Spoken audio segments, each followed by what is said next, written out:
So what happens if you actually try? What if you actually tried to get your mind right? What if you actually tried to live the high life? What if you happen to die cause life is finite? What if you actually tried to live your best day ever? What if you actually tried to get your mind right? What if you actually tried to live the high life? What if you happen to die cause life is finite? What if you actually tried to live your best day ever? What if you actually grind out when the time's right? What if you actually blinded by your hindsight? What if you actually find out what defines life? What if you actually tried to live your best day ever? I'm getting 1% better every day. I'm getting 1% better every way. I'm waking up every day to a sunny day. No matter what the weather say, life is like a record, so just let it play.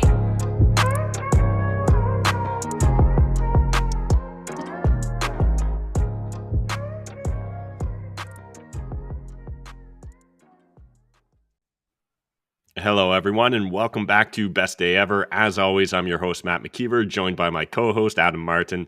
Hey, Adam, how are you doing? Good morning, everybody. It's a moving day for me, so I'm good.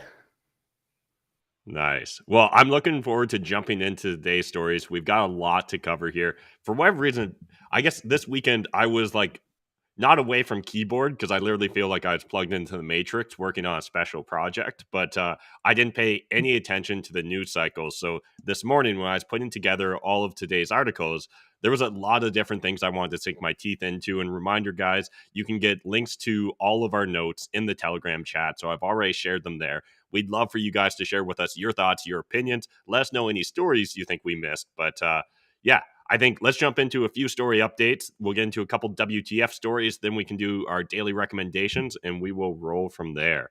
So the first thing that I want to cover with you guys on story updates is we're going to be talking about Justin Trudeau and the Emergencies Act. No difference there. Actually, you know what? Let's switch it up. We'll talk about this new Ukraine bond first, because this one actually kind of grinded my gears when I was reading about it. So did you hear about this, Adam? Yep, it sounds like victory bonds. Yes, but with a big asterisk behind it. So Trudeau enlists Canadians help to fund Ukraine's war. The government of Canada has provided approximately $2 billion in loans to the Ukrainian government this year, Trudeau said, claiming that there are a lot of Canadians who would like to do more or like to see us do more and to be able to do more. So the Canadian Prime Minister Justin Trudeau on Friday attended the Triennial Congress of Ukrainian Canadians, where he announced more help for Ukraine, including sovereignty bonds, more sanctions, military assistance, humanitarian aid, and more. So a couple things here is, one, obviously, I've been keeping up to date on all of our support of Ukraine because I didn't realize we've gotten up to $2 billion now in loans and guarantees. Obviously, that's separate from the hundreds of millions of dollars in equipment and other aid that we've sent them. And there's a lot to unparse there. But first, let's hit upon a couple key points here. So, and this is from the Post Millennial, I do appreciate the fact that they're choosing to juxtapose the support of Ukraine with some of the stuff that's going on domestically here in Canada. So food bank usage has hit all-time highs, according to a new report from Food Bank Canada. In a single month, the country's food banks received 1.5 million visits, a 35% increase since 2019. And according to the most recent national rent report, listing prices saw an annual increase of 15.4% in September, making the new average cost of rent just over $2,000, which is up 4.3% from previous month, making it the highest month-to-month increase since the national rent report began publishing in 2018. So when I originally heard this, I was like, okay, what does this mean, a Ukraine bond for the war effort, right? Like, is this a Canadian bond that where proceeds go to Ukraine? Is this just the Ukraine government making a bond? And honestly, I'm a little disappointed. A lot of the reporting, I think, hints at this, but didn't actually dive deep into it. So I decided just to go right to the source. So this is from the Canada.ca or the Prime Minister, pm.gc.ca, but it's from the Canadian government. So Prime Minister announces new measures to support Ukraine. And some interesting facts and quotes and things, but you really have to scroll down here to quick facts to get to the bottom of this. So the new Ukraine sovereignty bonds will be offered by participating financial institutions in denominations and rates of return, which will be announced soon. Those who choose to invest in this bond will, in effect, be purchasing a regular Government of Canada 5-year bond backed by Canada's AAA credit rating. Canada is the first country in the world outside of Ukraine to offer a bond for purchase in support of Ukraine.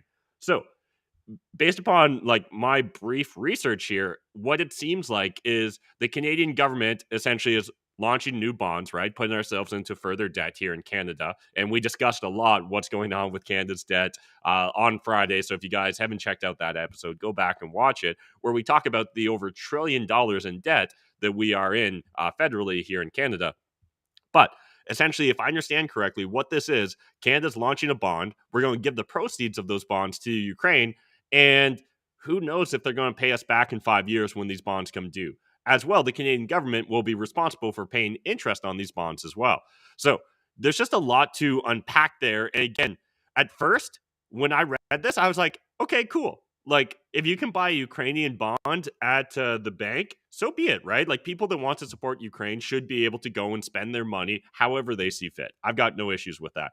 However, if the Canadian taxpayer is on the hook, this is actually just kind of a sneaky way to give more government subsidies towards the Ukrainian government in their fight against Russia. Now, again, I'm not saying that's a good thing or a bad thing, supporting Ukraine against Russia, right? Russia seems to be the aggressor. Again, it's a very nuanced situation. We won't rehash everything in this video, but I don't like the fact that Canadian team we're in unprecedented debt already federally when we're already seeing the cost of living here skyrocketing in Canada. Essentially the Canadian government's just found a workaround where it doesn't look as bad on them that we're funneling more and more money towards Ukraine. And we've talked about previously, right? The European Congress has announced that they're going to be starting in 2023, providing $1.5 billion per month to Ukraine. Obviously, the U.S. government's funneled billions of dollars into Ukraine. This shit actually kind of adds up over time. But let's jump over to True North and talk about the Emergencies Act hearings. Day 12 recap of Emergencies Act hearings. Slowly says mainstream misinformation on convoy was unrelenting. So on day 12 of the Emergency Act hearing, former Ottawa Police Chief Peter Slowly said that misinformation and disinformation from mainstream media sources during the Freedom Convoy was unrelenting and seriously damaged the morale of Ottawa police officers. And now this is something I regularly saw on Twitter. And to a lesser extent, a lot of mainstream media blue check marks on Twitter and occasionally in their stories, but demonizing a lot of the police officers and the police response to the truly peaceful protest that occurred in Canada, regardless of whatever they want to frame it as, right? Even though they're trying to reframe what the term violence means, right? Well, they didn't commit violence the way you would traditionally think of the term or the way that we term it in law, but there's still violence there because they hurt our feelings and there was implications that maybe something would happen, right? And so my imagination ran wild, and so that's essentially violence on me myself. The same way that we previously saw a member of parliament in Canada say that honk honk was actually just an acronym for Hail Hitler. There's been so many absurd stories over this 8-9 months since the Freedom Trucker convoy protest really started rolling. But here's a direct quote. It was crushing to the members' morale. It was unrelenting. It was 24 hours a day, said Slowly. By the end of the weekend, it had become a global story that the mainstream media was following, and none of it was portraying in any way accurate the hard work of the men and women of the OPS. None of it. To this day, it hasn't. And I do think that that's a fair criticism. Later on, Slowly recalls there being roughly 5,000 vehicles surrounding Ottawa's Parliament building between January 28th and 29th. And again, those of you that remember my coverage on the Maple Pill, originally we had a member of the Liberal Party's outreach or communications team saying that they didn't expect it to get more than a few dozen trucks out there. We eventually saw then like CBC saying hundreds of vehicles might attend, and eventually we actually saw what happened, which was a much larger grassroots, not foreign funded in any way, essentially, protest against the Canadian government here in Canada. However, Slowly did go on, and this is the sort of stuff that still frustrates me about this testimony. It was a tinderbox waiting to explode. It was not a family festival, said Slowly. Again, what evidence is there, right? We saw crime decrease during the occupation, as mainstream media has framed it, or protest, as most of us that are just kind of trying to be intellectually honest here would refer to it. And it drives me crazy that he'll condemn the misinformation and disinformation of the mainstream media in regards to how they portrayed the police service, but he'll then go on to say it was a tinderbox waiting to explode. What evidence is there of that? There's literally no evidence, right? We saw previously Justin Ling in the Toronto Star, right, stated that police were raiding protesters because of guns. And yet there's been no information come out when I think it was Dane Lloyd in the member of parliament from Alberta was questioning them, right, in one of the hearings that occurred after the Emergencies Act was enacted. It turned out that nope, there's been no charges placed. And then police will always use this op out though, or cop out of well, we can't discuss ongoing investigations. Well, hell, we're 8-9 months removed from it. You would think if there was guns involved, we would have had at least a leak to the press, right, about this, because whenever something can be leaked that favorably portrays the Liberals' response to the stuff, it usually plays out that way. Or you would think we'd actually get around to laying charges, which would be a public affair that we'd know about. It frustrates me to no end to see this coverage and the constant reframing of this narrative consistently to try and demonize to the best extent possible from mainstream media, the corporate press, legacy media, the parliament, the Liberal caucus, the Liberal Party, and specifically Justin Trudeau. It just, it fires me up sometimes, Adam. Yeah, it feels like it's like they started a bar fight or something and then complained to the police or security that they got in a fight after they had started it. Like, it's kind of crazy to me. And like, just this like rules for thee, but not for me sort of approach to like claiming one side saying misinformation and then just like actively then in the same statement using misinformation. It seems a little counterproductive.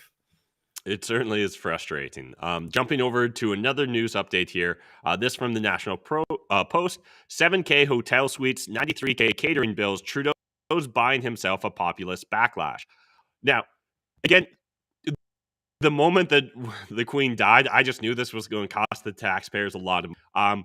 However, I do think it's absurd to see a $6,000 a night hotel room on the bill here, right? That just seems like a bridge too far for me. That's almost impossible to me. Like, I've stayed in some of the nicest 5-star places, and like, I have no idea how you would spend that much money. Yeah.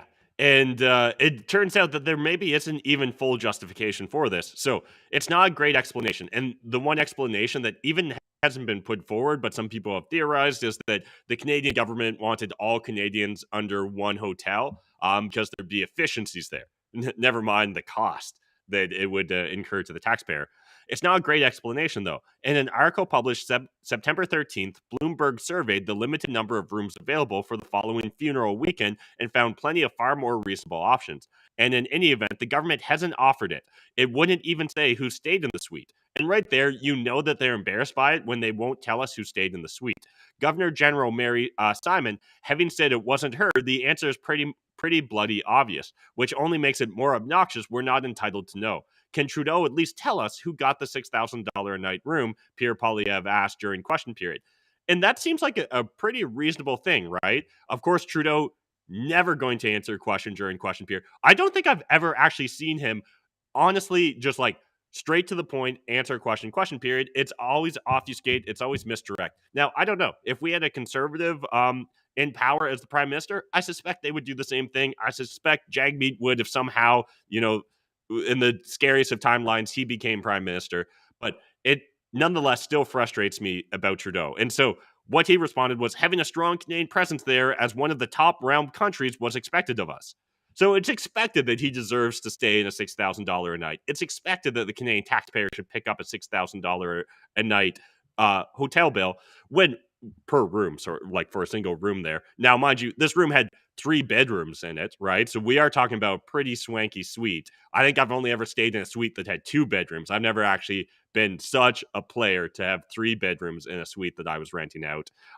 So, Justin Trudeau knows how to live correct.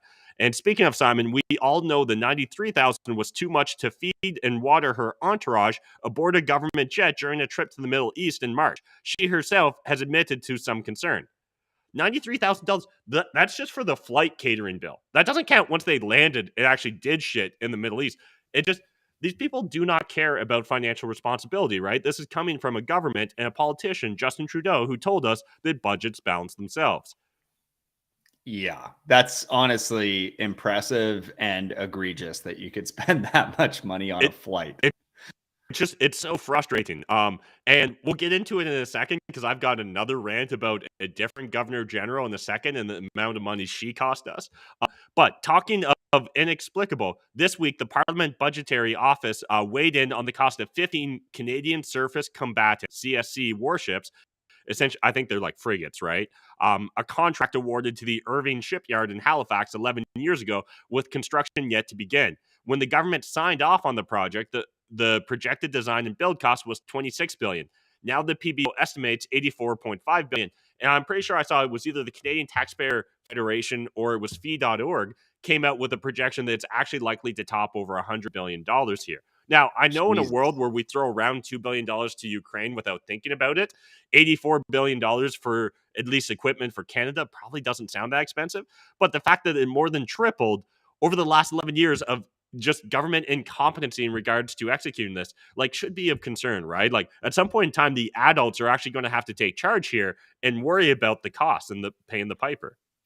Well, this is like an interesting argument, Matt, and I don't know if we want to get into it on the last 24 here, but it is fascinating to see government incompetence at this scale. But I'm also like a little bit torn because what's the alternative? It's like, well, if we really need these ships, then what? We hire like a Martin Lockheed to build them for us or something, and then it's privatized, so it'll actually get done and probably get done for cheaper as long as it's not a no bid contract.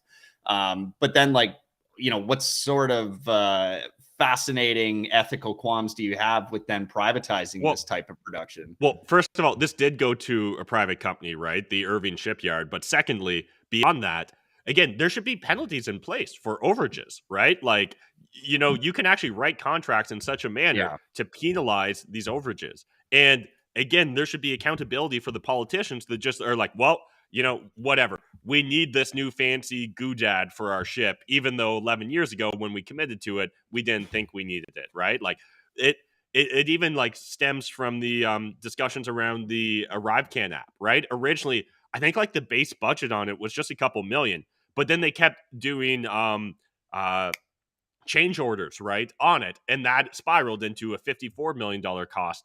Now that does include some of the operation costs there, but again, the majority of it does, or at least over $10 million cites to the actual development of the app, which again was 3 or 4x the original projected cost. And to me, it's such a consistent theme here in government that we need, like, I honestly don't even know if Pierre Poilievre, if he was to come in as prime minister, if he'd have the teeth to actually just like tear apart all of this. I think that he would do a couple he'd get a couple, press tours out of it. He would like go after one or two little edge case scenarios, but I don't think that the fundamental issues here could actually be solved under one prime minister's term. I think that it's bloated so beyond in regards to the bureaucratic and administrative state. Well, and like projects, like if we specifically focus on this CSC issue, like as soon as you're like, okay, no, we're not going to do this anymore because the overages are so crazy, like all of a sudden now you have like the maritime community, right, just completely lobby against you because you're taking away jobs and money from the community and all this other stuff. So it's like this self-fulfilling prophecy, right? Once they enter into these contracts, you're already too far. It's too late. Yeah, and obviously there's a lot to unpack there, so we'll leave it for another day. But at the end of the day, it shouldn't be the government's responsibility jobs. The government should just be getting out of the way, letting the free market do its thing, and we'd be all better for it, in my opinion. Jumping over to Eastern Standard here, this one to me is just like silly, I guess would be the easiest way I could describe it. Canadian government looking into foreign student subsidy. So it's not enough that, like, in the United States, you see them trying to cancel debt for domestic students, but here in Canada, we're looking at maybe trying to reduce the cost for foreign students as well. Um, Already, most post-secondary institutions are not financially viable without government handouts, right, and government subsidies. And even like when you look into the way loans are set up and stuff like that, that's a whole little rabbit hole that we'll save for another day. But the government of Canada should consider compensating mechanisms for students to attract and retain top talent, such as tuition cost coverages and increased employment opportunities for both international students on student visas and students receiving federal grants. Foreigners pay the full cost for post-secondary tuition. MPs did not estimate the cost for funding this tuition. So immediately, like, my question becomes, why would you reduce the cost for foreign students? Why not? Like, if we're going to waste government money, let's at least waste it on Canadians. I guess, like, that's my, like, old-fashioned take here. Make these programs where you're having difficulty attracting Canadians, make them free. Incentivize people, like, rather than literally reducing the cost for foreign students. And so, given the council's specialized research, it is often not possible to find qualified Canadians or permanent residents to fill our research positions, said staff.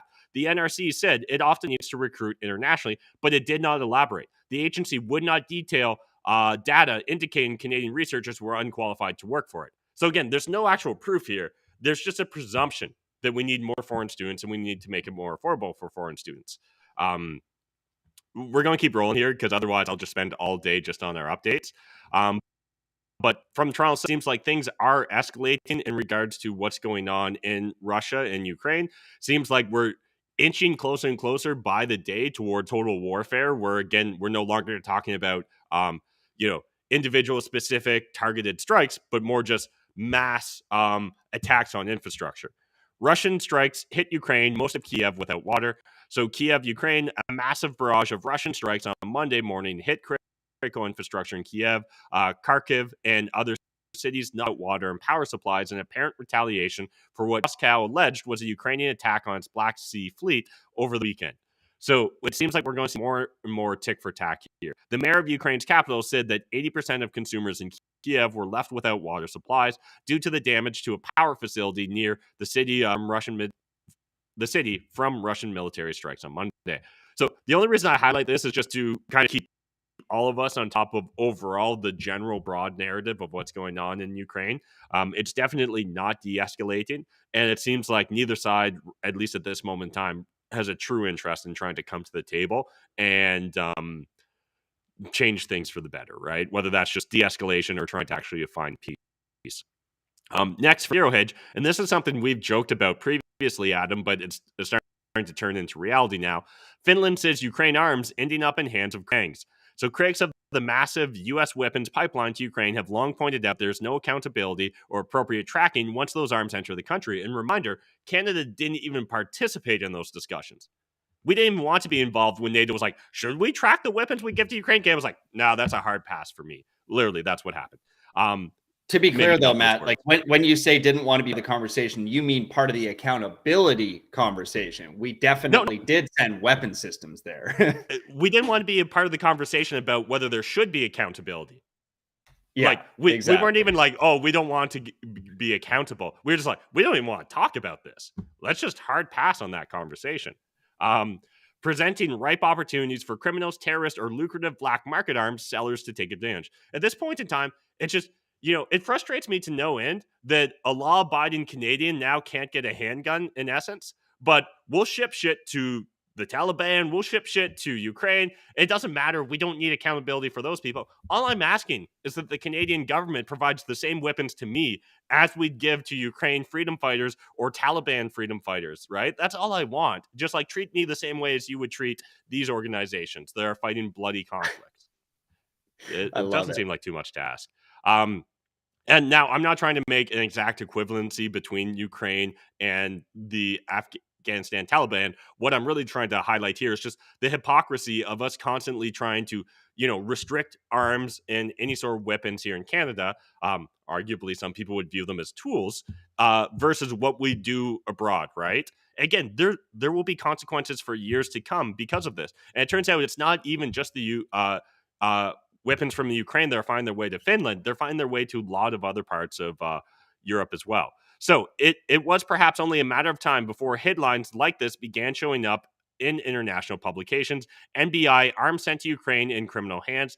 The NBI is Finland's Federal National Bureau of Investigation, and the report is from Finland's National Public Broadcasting Company, Yle. That's definitely not how you pronounce it, and provides confirmation that arms intended for Ukraine forces are going outside the country. Further, neighboring countries have recorded instances of West-provided arms proliferating from the Ukrainian battlefield and into the hands of criminals in neighboring Sweden and Denmark as well. Again, I imagine that Eastern Europe is just awash in general with a lot of the arms that are being pumped in here. Now, I'm not saying that was the day one intentions of our governments, but the fact that the Canadian government didn't even want to participate in the conversation with NATO about accountability around these arms shipments tells you that it's not a priority whatsoever, right? And that should be concerning because there's going to be a lot of unintended consequences around this stuff. Yeah. Let's jump over one more.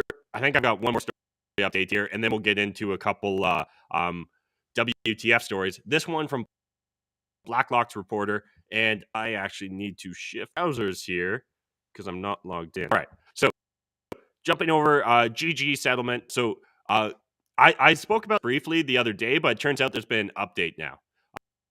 So if you guys don't remember, essentially, we had a governor general here in Canada. He served for the shortest period of time of a governor general since I think it was like 1874. And the reason she served such a short term, not even her full 5 years, was because it turns out she was a bully, created a toxic workplace, and had a serial history of doing so. But why should that bother us here in Canada? Well, public accounts tabled in Parliament identified $319,000 in settlements approved by the Office of the Governor General Secretary as payments of claims against the Crown. So again, $319,000 in settlements were paid out to employees because she created such a toxic work environment. Also, the investigation of harassment complaints cost us $393,000. So we're at, just over $700,000 she's cost us so far. But don't worry, it gets a lot better depending upon your perspective. Payette was paid $289,000 a year with a $4.9 million office budget, free use of 2 manor homes in Ottawa and Quebec City, a chauffeured car, and a Challenger jet. She remained entitled to a $143,000 a year pension and $206,000 in annual office expenses for life. So essentially, she worked for 3 years, was a tyrant and a bully, and gets $400,000 a year for life now.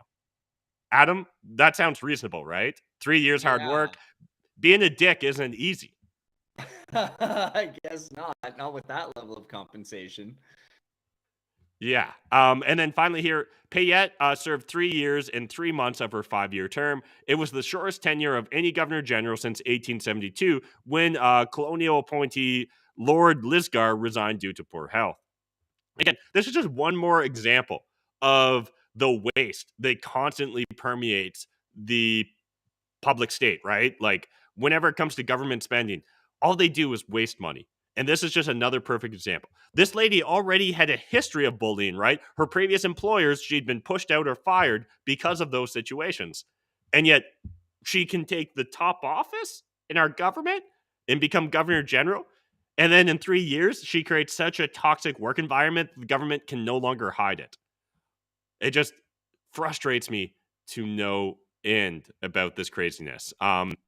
But let's switch gears here. We're going to jump into a couple WTF stories, and the first one here from True North, Canadian media and Musk. So Canadian media figures melt down after Musk completes Twitter deal. I won't share with you guys all the silly, stupid tweets that came out, but boy, you would think that Elon Musk was really the second coming of Adolf Hitler if you were to go through this. In fact, one person, when they were called out about like someone made a comment about well, you don't have an issue with Bezos owning the Washington Post, right? Or controlling the giant Amazon company that he controls. And someone was like, making a Bezos to Musk comparison is a non-starter. That's like comparing St. Peter to the Roman Emperor Nero. So one of the worst Roman emperors of all time to St. Peter.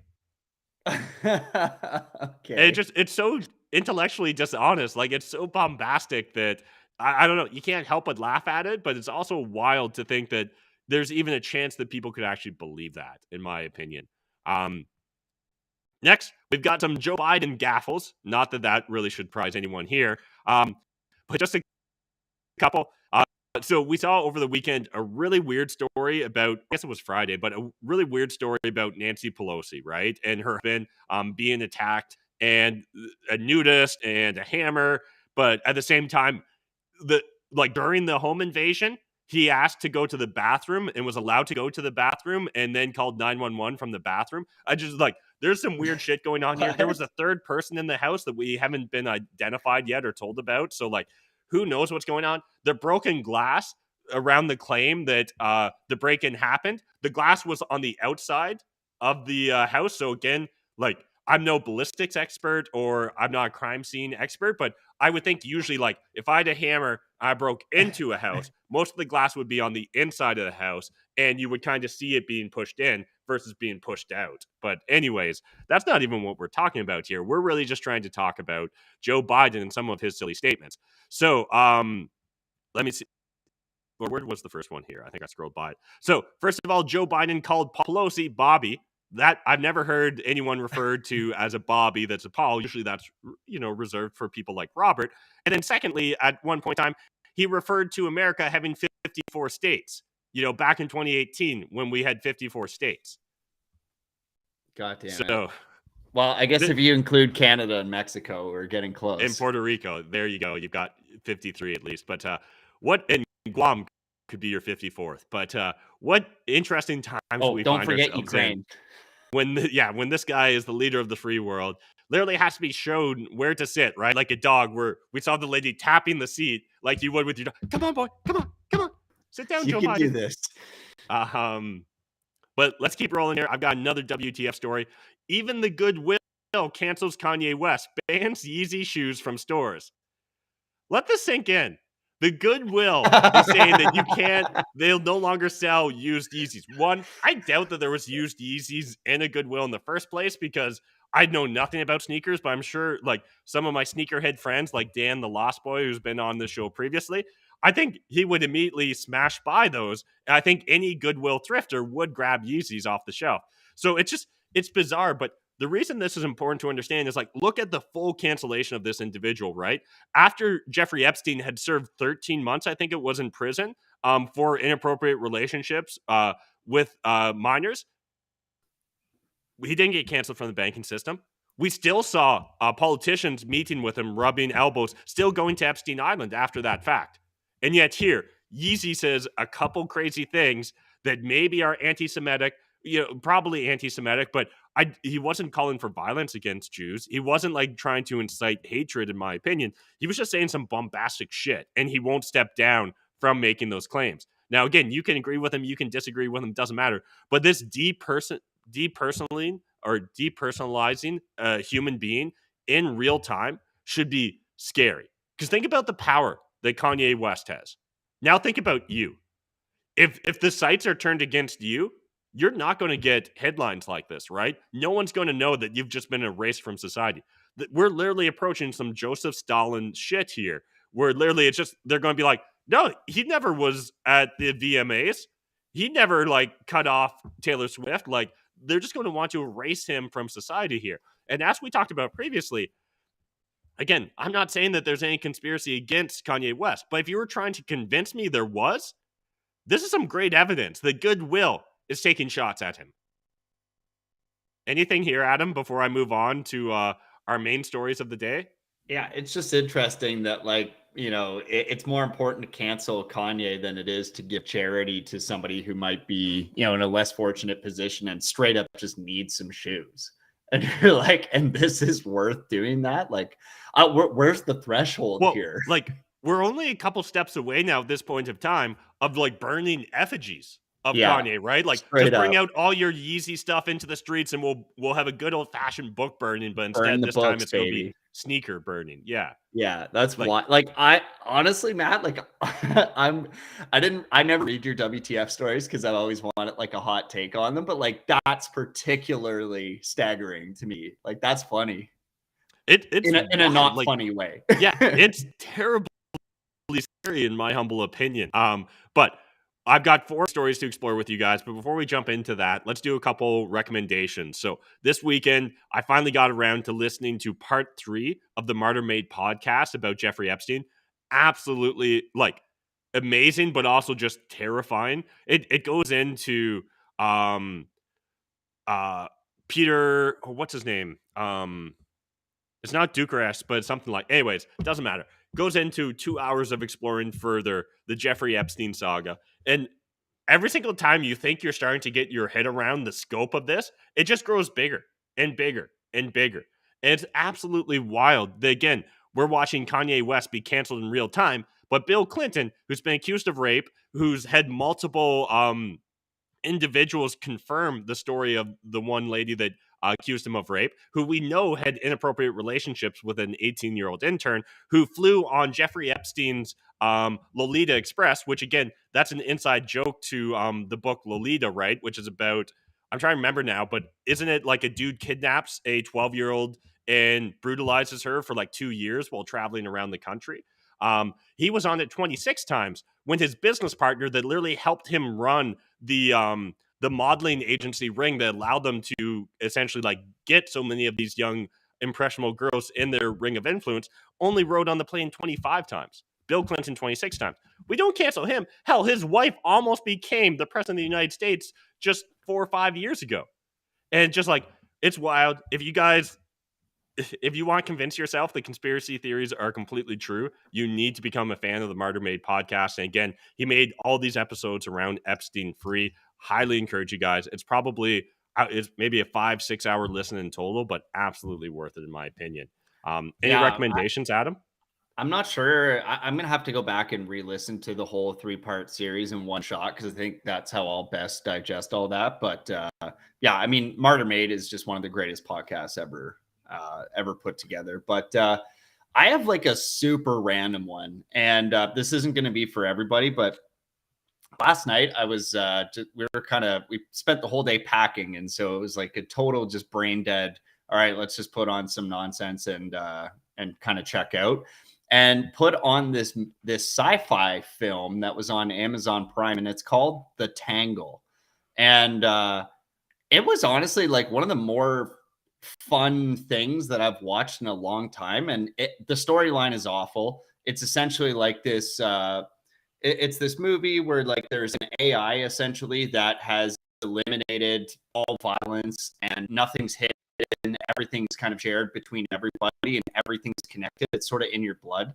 And the reason why I like this program so much is the storyline was honestly quite awful, but the script was fantastic. Like the whole script is like some form of poetry. And honestly, I have no idea why they made it this way, but like literally the whole script is done in like a poetry format. It is so fun and weird and strange and thought-provoking. And honestly, the movie's horrible, but it's worth watching just for the script. Like it's so fascinating. So I don't really understand what you mean or what your differentiation is here, Adam. So like is there like a narrator that's like reading this poetry, or the actors, each of the characters is speaking in like this weird prosaic poetry. The story's bad, but the dialogu's good. Is that what I'm hearing? Yeah, gotcha. That's what I'm saying. Like the story, I mean, it is what it is. It's not bad, but it's also not good. But the dialogue is so fascinating. Like straight up, I put it on as like, oh, I'm not even going to pay attention to this.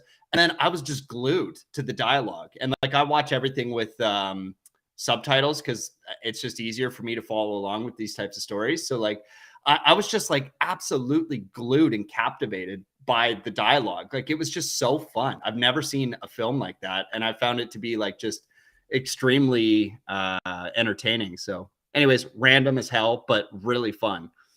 Interesting. Yeah, you'll have to like DM that to me on Telegram because I'll check it out someday. It was so random, but yeah, I will send that right away. All right, guys, let's jump into the first main story of the day. We've been bitching about Bill C-11 and Bill C-18 a lot, but it's time to bitch about Bill C-27 as well here because this one's also a doozy. This one's from the Counter Signal, and once I find my mouse, we're going to jump into this. So, as Bill C-11 just recently passed the first reading in the Senate, Canadians have yet another bill to worry about regarding online privacy named Bill C-27. And now, this is one of the things that's always wild about the way government chooses to frame these things, right? Like, we've got Ukraine bonds that are actually the Canadian government bonds. We've got the privacy bill here, Bill C-27, that essentially is going to erode all of your privacy. So it's going to strip away a lot of your online privacies while pretending to actually protect it. So in Act 2 enact the Consumer Privacy Protection Act, the Personal Information and Data Protection Tribunal Act, and the Artificial Intelligence and Data Act contain a lot to worry about. So again, technically, those things all sound like they're protecting me, right? But it's in fact the exact opposite. And this is really a huge, like, they don't make this point here. I'm going to read a lot of this to you guys because I think it's valuable. But this essentially is another example of stakeholder capitalism. If you haven't heard that buzzword yet, you're going to hear it more and more in the future if you're paying attention whatsoever. And there are going to be serious consequences to our country if people don't pay attention to this. So Section 39 of the bill clearly outlines how organizations can share our personal information without our knowledge or consent for socially beneficial purposes. Already, we're dealing with these very vague terms, right, that the government can wiggle out of. This could prove troublesome. For instance, let's suppose an entity has our personal medical information, like our vaccination status. There's nothing that would prevent them from sharing that with multiple parties, despite it being a clear violation of the Privacy Act. Next, your personal information could easily be shared with an organization mandated by a government institution for a socially beneficial purpose. Looking at the bill's definition of this term, we can see that it's broad in scope since it encompasses any other prescribed purpose,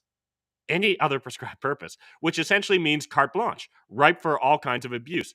Furthermore, another allowable purpose includes the improvement of infrastructure, supposing that this could include the upcoming infrastructure used in the implementation of a central bank digital currency. Our identity and sensitive financial information could be used to verify transactions, such as purchases we make to whom and for what purpose. These could easily be shared with taxation agencies and private entities, including those interested in tracking our financial moves, such as advertisers. In addition, our purchases could also be scrutinized and verified in the name of protection of the environment. Moreover, with the recent controversy of tracking our carbon footprints, what is to say they won't set limits of what we can buy or how far we can travel based on whether or not we have reached our designated carbon limit? And now, while this individual story, like this act, doesn't mean that they're enacting any of these policies, it's giving them carte blanche access to this data, right? And very similar to the moment the Canadian government started tracking the disposition of personal residences, I was like, giant red flag. They're going to use this data against us. This should be an even bigger giant red flag for every Canadian that cares at all about their freedom or liberty. All this data will absolutely be used against you, and maybe will be used in aggregate or in specific, but it doesn't matter. It will be used against you. Oh, we just found that Albertans have a 10% larger carbon footprint than Ontario. So we need to enact new policies to try and scale back the carbon footprint of Alberta, right? Like, this data will absolutely be used against you, and lots of corporations are going to get access to this data under the guise of doing the best thing for you without your consent, right? No. If you want to share your information, you could just consent to it. Why not just have a consensual relationship with these entities rather than the government prescribing it? So, who introduced Bill C-27? Trudeau appointed Francois-Philippe Champagne, current Minister of Innovation, Science and Industry, is the bill's sponsor. Champagne was designated a young global leader by the World Economic Forum. No surprise there. Also, huge fans of stakeholder capitalism, and still figures among its featured people. There are currently thousands of companies that are poised to gain access to Canadians' personal information if this bill eventually becomes law. A lot of the data being tracked and used by them include people's online spending habits, personal preferences, and financial transactions. As people spend an increasing amount of time online and surrender personal details to access various services, they are exponentially vulnerable to abuse. Bill C-27 opens a real Pandora's box when it comes to the wanton dissemination of sensitive private information of Canadians. Again, this should be an absolute concern for every single Canadian out there. Anything you want to add to this, Adam, while I block a spammer on YouTube? Yeah, I think one of the more interesting things about these topics is we only ever hear about one of these things at a time, but it's like every week we're like, oh yeah, here's another bill that's eroding your privacy or eroding your rights, or potentially positioned in such a vague way, in the same way that this one is, where it's like, well, what are the unintended consequences of this? What if it plays out to its fullest extent? What if it plays out to the worst extent? And what are the actual benefits? What are we gaining from this? And I think my biggest argument against all this stuff is it's just not ever talked about. It's this just all goes down in Ottawa. The average citizen never hears about it, and by the time you end up hearing about it, it's already too late, or it's at the second reading at the Senate. You're like, holy shit, I was never consulted on this. I don't feel like my perspective has been weighed in on this, and it's particularly aggravating when the Liberals and NDP team up, and then it's just they get to pass whatever they want. So I guess that's my biggest critique of all this stuff. It's just I don't feel like our voices are ever heard, and by the time you hear about it, it's far too late. Yeah, and again, it's the obfuscation of language that frustrates me significantly about this sort of stuff, right? This is like they're all called protection acts, but really they're protecting corporate interests and stakeholder capitalism so that they can get access to more data. Most of us that are paying attention, we understand data is one of the most valuable resources and commodities in the modern era, right? Companies like Google, Facebook, Twitter, they spend tons of money trying to figure things out about you. Not only is that valuable for the growth of their business, it's also valuable for advertisers and for all kinds of third parties that can use this data to their benefit. Now, I, in theory, don't have an issue with these companies having access to this data if you voluntarily consent to it and knowingly understand what the terms of that engagement are, right? In fact, a lot of the services that we enjoy for free, one of the reasons that they're able to provide those services to us for free, outside of just the fact that advertisers are willing to pay for our attention, is the fact that they can aggregate a lot of this data, and that can be very useful for a lot of consumer oriented businesses. Again, there's nothing wrong with that relationship if it's a knowing relationship. It's the fact that we're not going to be able to consent or disagree with this, according to Bill C-27, that's of greatest concern, in my opinion. All right, guys, let's jump into the second story of the day. It's official. Canada ran a $90.2 billion deficit last year. The good news here is that's less than the previous year. The bad news is it's still higher than where we were pre-pandemic. So yes, it's lower than expected, but it's still one of the largest peacetime deficits in Canadian history. And hey, we were talking about this yesterday, but there's that debt clock on the truck right there. Or we were talking about it on Friday. So again, encourage you guys to check out the Canadian Taxpayers Federation if you haven't done so. I think they're doing a lot of good work. Now, I'm not going to dive deep into the budget. I just wanted to highlight this. The National Post does have a decent little breakdown here of what's constituted in regards to where the composition of revenues as well. I believe that they've got a breakdown in regards to the expenditures. I'll leave you guys to do your own due diligence. Maybe we'll do a deeper dive in a future one, but I've still got two other stories I want to cover with you guys. So let's jump into the third story of the day. Let's get out of NATO. Discontent soars across Europe as Russian sanctions backfire. Now, first things first, I want to reframe this discussion slightly. I don't think this is just anti-NATO protests. I don't think these are pro-Putin protests. I don't think these are anti-Ukrainian protests. I don't think these are just energy crisis protests. I think this is just people being sick and tired in general in Europe of their government.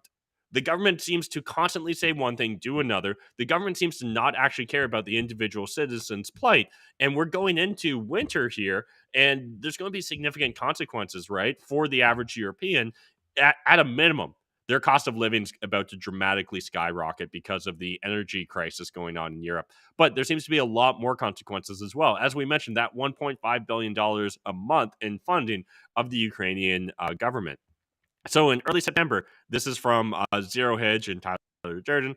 In early September, we first noticed a wave of discontent sweeping across Europe as tens of thousands of people took to the city streets to protest soaring electricity bills and the worst inflation in decades. Some countries delivered relief packages to citizens to tame the anger, while other countries did not have the financial capacity to hand out checks. And so then what they've essentially got is different like photos and social media clips from Paris. I think we've got Czech, Moldova. There might have been an Italian one as well. We've got Prague. Yeah. Anyways, what I want to highlight here is I've not seen this at all when I'm doing my daily roundups of the Canadian mainstream media, right? So like Nowhere. I am going to the usual suspects. I'm going to CTV. I'm going to CBC, right? I'm going to the National Post, Toronto Star, Globe and Mail. And I'm not seeing significant coverage of these events whatsoever. Now, again, I'll leave guys to infer why that is, but it definitely feels suspect to me, right? Here's another one from Germany. We've got Rome. It seems like a lot of people in Europe are upset, kind of the way that in January and February of this year, a lot of Canadians were upset. And it feels like these protesters are being treated with a very similar MO to how Canada chose to deal with our protesters, the Freedom Trucker Convoy here in Canada. Adam, any thoughts or opinions? Yeah, I just agree with you that I've not seen any coverage of this anywhere. And there's obviously an agenda at play here where, like, in order to have this agenda where we're going to send billions of dollars to support these types of conflicts, it'd be very hard to at the same time show protest of the same conflict. because I think that would inspire a little too much critical thinking. So I mean, I'm just in general just shocked how this stuff can be swept under the rug. And it is interesting to see how like social media doesn't really solve this challenge, right? Like this, I would think, would be shared more or would be more visible, considering like the images at least that were just shown of how many people were there. But like I haven't seen this anywhere. So I'm just like fascinated by that, like the complete lack of coverage or even, the opportunity for this to have just been like, quieted. So I'm not really sure where I'm at with this, but again, it's disappointing for Canada to be the leader in how to run an authoritarian regime. Yeah, absolutely. And let's jump over to our last story of the day. This one, good news, guys. I view this as a white pill moment here. So Glenn Greenwald, world-renowned reporter, oftentimes a critic of the new thing, the regime, the modern orthodoxy. I'm a huge fanboy of him and his Substack. He's been relatively quiet recently, and it seems like for good reason. So the consortium imposing the growing censorship regime, our new live primetime Rumble program. We are launching a new live 1-hour primetime news broadcast. Armed with cable-sized budgets, it will be part of a network that Russell Brand has already debuted. So this is huge and very exciting in my opinion. I think this is just another cosign to Rumble eventually becoming the new platform, right? It's the platform of anti-censorship these days, at least when it comes to video streaming. I know communities like Gab arguably have an even broader interpretation of free speech. However, from a attention, audience size standpoint, as well as just like a easeability, Gab's not there technically based upon my experiences, where I think Rumble is very close to actually being truly a YouTube competitor. And those of you that didn't realize, you can watch our show live every single day that Rumble decides to work with us, because sometimes it's a little finicky, but it's working today, for example, because we are putting all of our content on Rumble because we really do believe that it is the future, or at least the best future available to us right now when it comes to video content creation. So there's a lot to unpack here, but I'm just excited. I think that this is huge for a multitude of reasons. This is big for Rumble, and this seems to be massive for Glenn Greenwald. And I want to see him have a much larger platform to talk to people, because I think we need to hear more voices like him, more voices like Matt Taibbi, right? All these independent journalists that have regularly been calling out BS, that aren't scared of the censorship regime. We need them now more than ever. So there has been some reporting by me and others on the new and utterly fraudulent disinformation industry. This newly minted self-proclaimed expertise grounded in little more than crude political ideology claims the right to officially decree what is true and false for purposes of, among other things, justifying state and corporate censorship of what its experts decreed to be disinformation. The industry is funded by a consortium of a small handful of neoliberal billionaires, George Soros and Pierre Omidyar, with U.S., British, and EU intelligence agencies. That these groups are funded by the West security state, big tech, and other assorted political active billionaires is not speculation or some fevered conspiracy theory. For various legal reasons, they are required to disclose their funders, and these facts about who finances them are therefore based on their own public admissions. So often, the financing is funneled through well-established front groups for CIA, the State Department, and U.S. national security state, such as the National Endowment for Democracy. And this is important to understand, right? Because a lot of people are like, well, they're just doing it for our own good. They're just doing it in order to make sure that we're not being captured by mis or disinformation. No, they're doing this to absolutely control the narrative, right? The same way that when the CBC originally started covering the Freedom Trucker Convoy protest here in Canada back in late January, they purposely ran a story first about a different trucker protest in BC that was about icy roads. And they didn't correct or add any sort of additional context until like a day and a half after that article ran. At that point in time, a lot of people would have read the main article, not read the update, and just assumed that, oh, well, I guess like I thought it was about freedom, but maybe it's just icy roads. And so again, this is like time and time again. And I was mentioning earlier that I've been working on a special little project here, and one of the aspects of this project is me going through line by line and documenting every time mainstream media has lied, provided misinformation, disinformation, obfuscated the real narrative about what happened with the Freedom Trucker Convoy protest. There was multiple articles that the CBC ended up pulling or having to post corrections to, but they were days, weeks, sometimes months after that original article ran. Well, the damage was done. Parliamentarians had already used the CBC as sources, right? So, like an article on February 13th or 14th that the CBC ran that they ended up correcting, I think it was about 14 days later, was used in the House of Commons as justification for the Emergencies Act, right? We saw multiple politicians bring up the arson case during the Ottawa Freedom Trucker Convoy protest, the arson case that ended up not being associated whatsoever with the protesters. But again, the damage was done. The sound bites were out there, right? The articles have been referenced. And this is just so frustrating because it's going to happen time and time again. But thankfully, we can look towards different independent journalists like Glenn Greenwald here, like Matt Taibbi, like Tim Pool, that are pushing forward and trying to actually provide a counterbalance to the mainstream media, the corporate press, the legacy media's perspectives. So one of the latest and perhaps most disturbing new frontiers of censorship is escalating means of excluding citizens from the financial system as extrajudicial punishment for expressing views or engaging in political activism disapproved by establishment power. In one sense, this is not new. And so again, this is a very thorough article. I feel like Glenn was saving this up for a while. So I encourage you guys, give yourself an hour or two, read through all of it. Really worthwhile. But he's right? This is one of the biggest concerns I have right now is watching people just be erased from the financial systems. And understand that while it's great that we've got alternatives like Bitcoin, for the average person, it's a very daunting task to go bankless right now. Hopefully, years from now, a decade at most, it'll be much easier for individuals to off-ramp from the fiat currency system. But today, it is difficult, and that's why we have to have concerns about essentially the financial system being used, as Glenn describes it, as an extrajudicial punishment, right, against those that would question the existing regime. Adam, anything that you wanted to add here?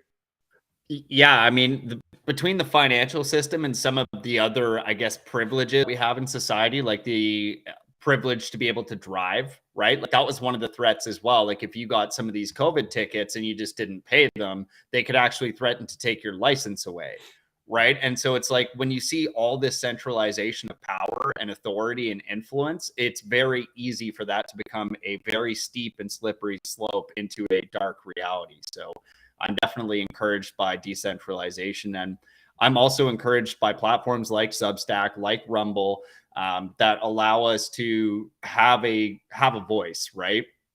I am a little bit worried about the bills that we've been covering, like C-11, where we're going to start seeing some of these things potentially become censored or at least like heavily stifled to the average person. But again, like I think this is only going to perhaps this is necessary for society to develop the level of conviction to push back on everything, right? Perhaps this is necessary for the innovations to come up like Rumble, like all of the VPNs that we're seeing now come out that are cheaper and effective and becoming more normalized. And, like speakers and platforms like Joe Rogan, who's been spreading a lot of this information for years now and trying to bring some of these issues into the light. So I'm encouraged by that at least. And I think that it's possible things may need to get a bit worse in order for us to really have the conviction as a society to push back on it all. But I am hopeful that there is competing technology that can help us do that. Yeah, I certainly am hopeful as well that there's a path forward that doesn't result in us just ending up, absolutely subservient to the tyrannical regime. One last point I wanted to make from Glenn Greenwald here. No discussion of this growing, and this is in regards to the pro-censorship corporate journalists. And this is a big one too. Like, it's so disgusting in my opinion that the default position of a lot of the mainstream media here in Canada is pro-liberal. And there's supposed to be a check and balance. And when you're not a check and balance, you literally are just a part of the propaganda wing. So pro-censorship corporate journalists. No discussion of this growing and limitlessly dangerous censorship regime would be complete without noting that the central role played by the West's largest media corporations and their largely millennial censorship-obsessed liberal employees who bear the deceitful corporate human resource job title of journalist.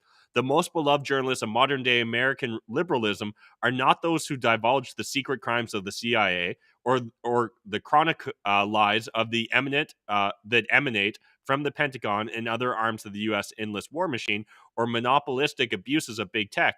Indeed, journalists who do that work, challenging and exposing the secrets of actual power centers, are the ones most hated by liberals in light of their adoration of those institutions. That is what explains their support for Julian Assange's ongoing imprisonment and Edward Snowden's ongoing exile as the only way to avoid the same fate as Assange is suffering now. Yeah, and like that hits home in a way that a year ago wouldn't have, because of what we experienced here in Canada, in my opinion. Yeah, again, I see this as a hopeful path forward, though. Like when guys like us are getting so frustrated that we're willing to create a show where we talk about it every day, like that we're on the path to potentially more people having similar thoughts like that. And I do agree. Like it's very strange to see the news in particular, like allegedly they're the news, right? They're supposed to be impartial. They're supposed to be objective. They're supposed to be sharing with you facts, right? And not fiction, and certainly not their own personal motives. But again, I think with everything, we have to look at like just follow the money, right? Who owns these companies? What's their motive? What is their objective? And I think that's where we can uncover a lot of the issues with some the things we've been talking about in society today. So yeah, I mean, an interesting last 24, and always fun to catch up on a Monday and just kind of unpack what's gone on over the weekend, but certainly interesting news today. Yeah, I definitely need to rant just to get that off my chest. And I just quickly want to say shout out to Al for being by far our biggest supporter in the comment section. Really do appreciate that, Al. Matt, what's the timeline for releasing your special project to the public? I was really hoping it was going to be today. I bit off way more than I could chew this weekend. Literally spent like 20 plus hours just in Premiere Pro editing. My eyes feel like they're bleeding. I've got a headache. I almost never have headaches. But I'm hoping before Friday this week, I'm going to get it out, come hell or high water. So because I think it's important, and I want it to come out before the inquiry is over, because I can see what's happening with the inquiry, and it's driving me crazy to see the constant reframing of things. And it just it's time to like put to rest the arguments. I want to create a comprehensive like a comprehensive video, essentially, that individuals that can't spend 100 hours fact checking the government and pointing out their lies can share with friends and family that maybe are fence sitters in regards to whether the Emergencies Act here in Canada was justified. It absolutely wasn't. By no stretch of the imagination, by no definition, in my opinion, can you justify it. It's all based upon a house of card of lies. Like it just is pure fabrication on the government's part. Yeah, I'm really looking forward to that, Matt. And I think we have an obligation to push that out to as many Canadians as we can. So, well, and honestly, even people around the world, right? Like people should understand the strategies and tactics being used to leverage your own societal norms, rules, and things against you. So I think, Matt, you're honestly doing everybody a service by putting this together. Well, so and you. Just like we pointed out with these protests going on in Europe right now, I'm sure their governments are using the exact same tactics, right? The exact same misinformation as the Canadian government did earlier this year. But anyways, we could talk about this all day because I am ramped up on it. But Adam, you've got the second half of the show for us. What are we covering?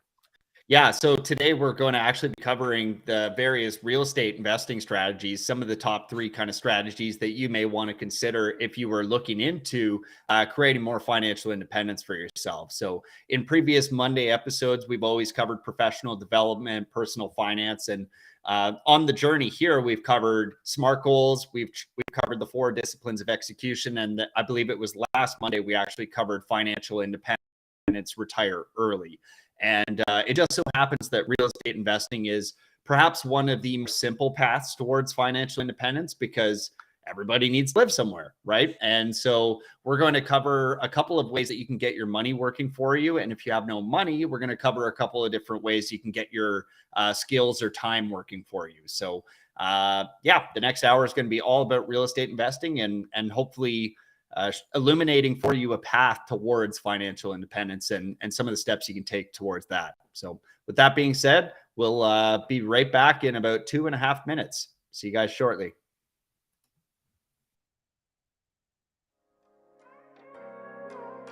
They say life is what you make it. So what happens if you actually try? What if you actually tried to get your mind right? What if you actually tried to live the high life? What if you happen to die cause life is finite? What if you actually tried to live your best day ever? What if you actually tried to get your mind right? What if you actually tried to live the high life? What if you happen to die cause life is finite?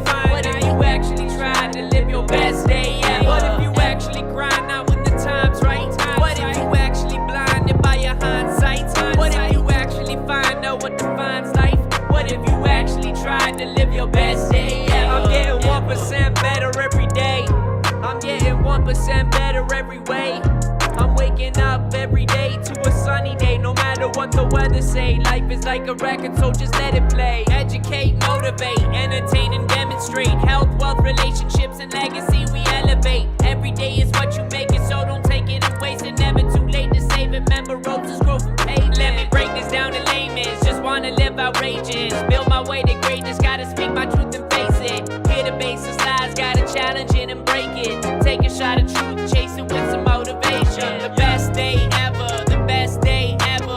We gon' squad up, have the best day together. Best day ever, best day ever. We gon' squad up, go hard in any weather. What if you actually tried to get your mind right? What if you actually tried to live the high life? What if you happen to die cause life is finite? What if you actually tried to live your best day ever? What if you actually tried to get your mind right? What if you actually tried to live the high life? What if you happen to die cause life is finite? What if you actually tried to live your best day ever? What if you actually grind out when the time's right? What if you actually blinded by your hindsight? What if you actually find out what defines life? What if you actually tried to live your best day ever? I'm getting 1% better every day. I'm getting 1% better every way. I'm waking up every day to a sunny day, no matter what the weather say. Life is like a record, so just let it play.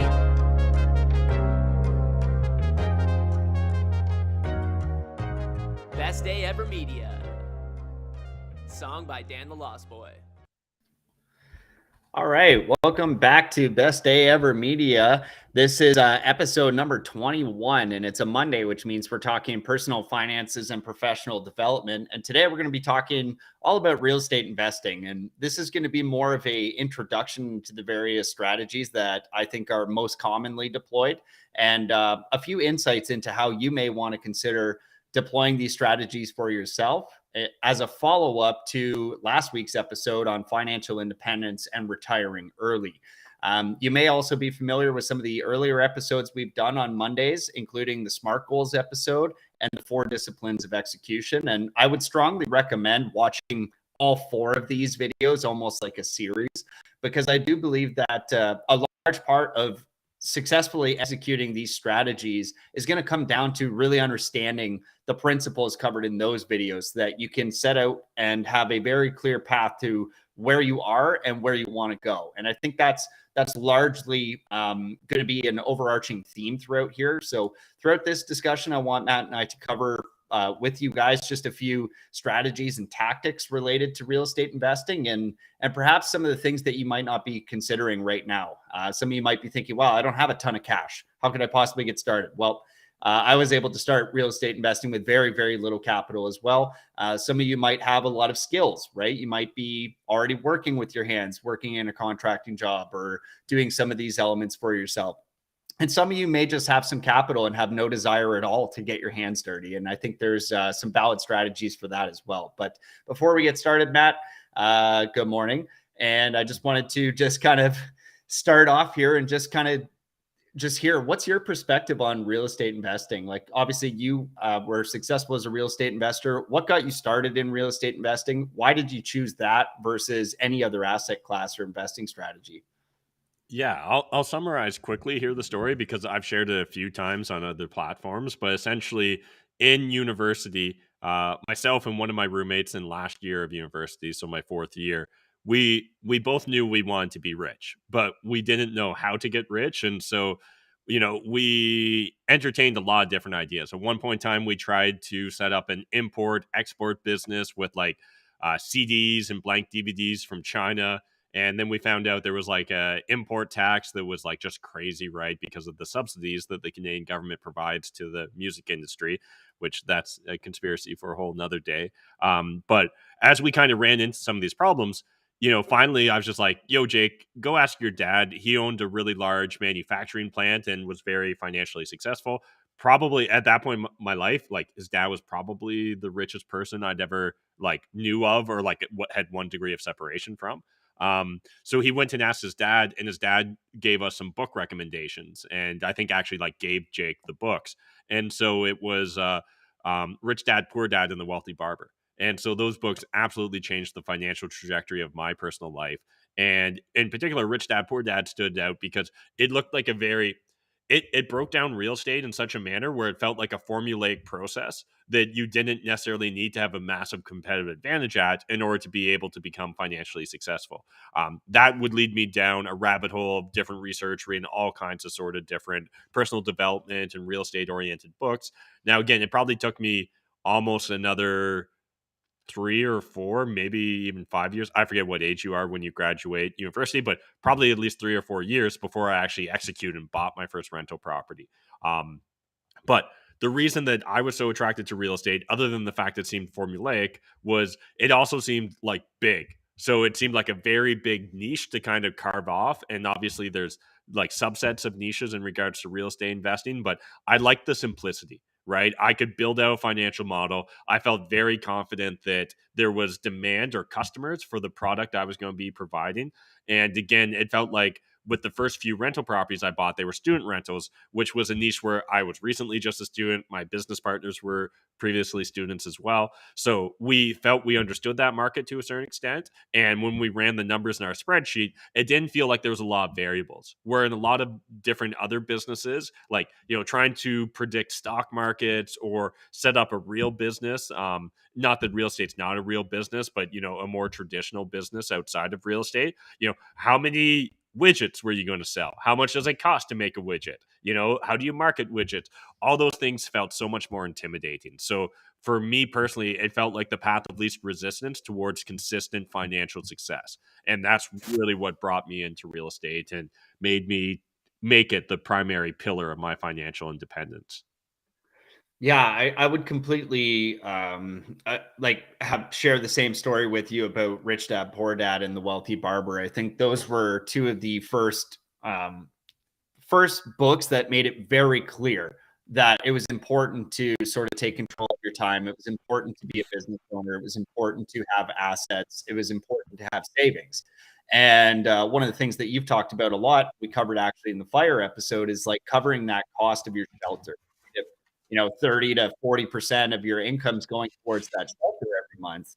Like, it's very hard to go and make go out and make 30% more money, right? And so one of the best about how do I retain that 30% is to think about just saving it in general. And so that's what really inspired me with my first property when I was getting started to house hack, right? Which was a strategy I'd honestly never heard of until I came across it with you and your channel on the Canadian Real Estate channel, talking about eliminating that actual cost from your outlay. And for me, like this concept I was familiar with when going to school, right? Like that's kind of how we did it as students, is like everybody would just rent a room, and that allowed us to all share the cost of what would otherwise be a far too expensive living situation. But the idea of doing that after school was sort of foreign to me, and some of the strategies related to that. So it was definitely very helpful for me in my first property to not only get my seller to finance the property for me, but to also be able to live there for free. And I was actually even able to profit a little bit on top of that just by renting out the rooms on Airbnb as a short-term rental strategy. But that's getting a little bit more complicated, I think, than what we need to for the purpose of this discussion.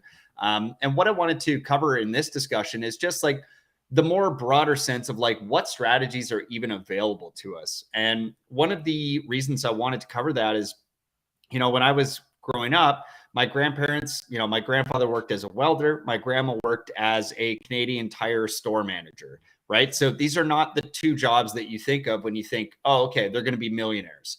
but real estate was able to do that for them, right? They were able to buy a property. And of course, this was over a lot of time and some aggressive mortgage pay downs on their behalf, but they were able to buy a house in Collingwood for $160,000, I believe. And that has since appreciated to well over $1 million. And when they actually go to sell that property as their primary residence, it will be tax-free. So interesting strategy for a welder and a Canadian Tire store manager to go from making maybe $30,000, $40,000, $50,000 a year to becoming millionaires at the end of their career paths, right?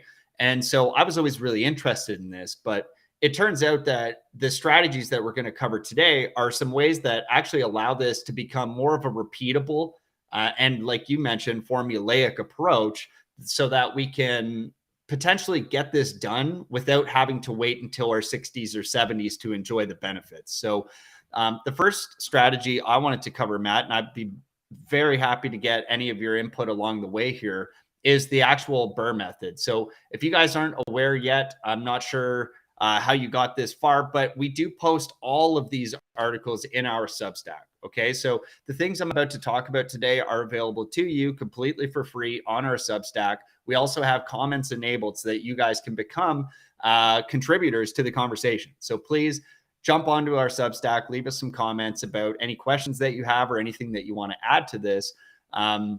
But what I wanted to cover first was sort of the BRRRR method. And Matt, I had never heard of this strategy before I ran into you and your channel. And there's actually a great video series that I have linked here below in the resources called BRRRRing Elias Street. And I believe this is a 4-part series, Matt, or maybe it's 5. It's a 5-part series where Matt actually shows you and walks you through some of the renovations that we're about to discuss, so that you actually have like a tangible sort of example of what this might look like. And so the BRRRR strategy, what that actually stands for is to buy. Okay. So ideally we're going to buy a property that's in disrepair or under market value. And we might do that through a series of ways. We might put free ads up on Kijiji advertising that you're looking for a property. This might be working with a member of your power team, like a real estate investor centric real estate agent, or this might be by going out and just putting boots on the pavement and door knocking in your neighborhood and looking for a property, or another strategy called driving for dollars, where you're intentionally going and talking to the people that own houses that are visibly in disrepair. Okay, I'm talking about those houses in your neighborhood that have the tarp on the roof, or the vehicle that's derelict in the front yard, or overgrown landscaping and things like that. We're going to be looking for signs and strategies to give us the most chances we can in order to buy a house that is under market value. Okay, and what's under market value? Well, market value is essentially what it would sell for as is on the market right now if it was to everybody using something like the multiple listing service or the MLS. So one of our strategies to make money in this throughout this strategy is to just have a better buy, right? It is often said, or there's an old adage that like your money's made on the buy. And I do agree. I do agree with that to a certain extent. So if you can buy a property that is under market value by targeting assets that are in disrepair or that you can add strategic value to by doing these types of renovations, you will maximize your chances of profit. Okay. And I think that profit's not ever a given or a guarantee, but we can always work to maximize our chances of profit by buying correctly. Okay. So I think even just to preface this conversation, you guys will always want to consult your power team. And I regard your power team as sort of your mortgage agent, your real estate agent, your real estate lawyer, and your accountant. And then if we're going to get into renovations and things like that, you should also have some contractors if you're not the one that holds all these skills, right? To just let you in on what should these renovations cost if everything goes to plan. And then I would generally plan on it being a little bit more than that because the estimates are never quite correct. But, your power team is going to be a very important part of all of these strategies. And you want to consult them before you purchase any assets like this, because we're often talking here about hundreds of thousands of dollars, right, in terms of debt obligation. So buying right is definitely the path to making the most out of your chances of profit. The next stage in the BRRRR method would be to renovate. And I've listed here some of the strategic renovations that I think are really important. So one of the things that you can do in terms of a strategic renovation would be adding bedrooms. Generally speaking, regardless of the strategy you're doing, more heads in beds is going to be resulting in more profit for you. So if you can add bedrooms, you're adding to your potential list of buyers. Okay. So, you know, if it's a 1-bedroom and you make it a 2-bedroom, well, now instead of just being a single parent or a couple, you can have people that have kids, or you can have 2 different people renting one spot. And of course, with the BRRRR method, we're actually talking about renting it out after this. So the more opportunities for renters to look at your property and take it into consideration as a viable option for them, the more odds that you can increase that rent. So adding bedrooms is going to be important. Generally speaking, when we're doing these renovations, we do want to take into consideration the neighborhood or the area that we're purchasing in. And we want to be looking at things that have also recently rented out or that are on the rental market. So one of the things that we want to avoid is either over renovating or unrenovating. And both are completely possible. And there is a sweet spot. And I know that that sounds a little bit amorphous, but I promise you, you can over renovate and you can definitely under renovate. So it is definitely important to research your area. You know, what do the tenants in that area expect? Are they expecting luxury vinyl plank flooring? Are they expecting the bathrooms to be updated? Or is this more of a neighborhood that is more of a value centered neighborhood where they really just want a place to live and they're willing to rent a place that doesn't have the bathrooms updated?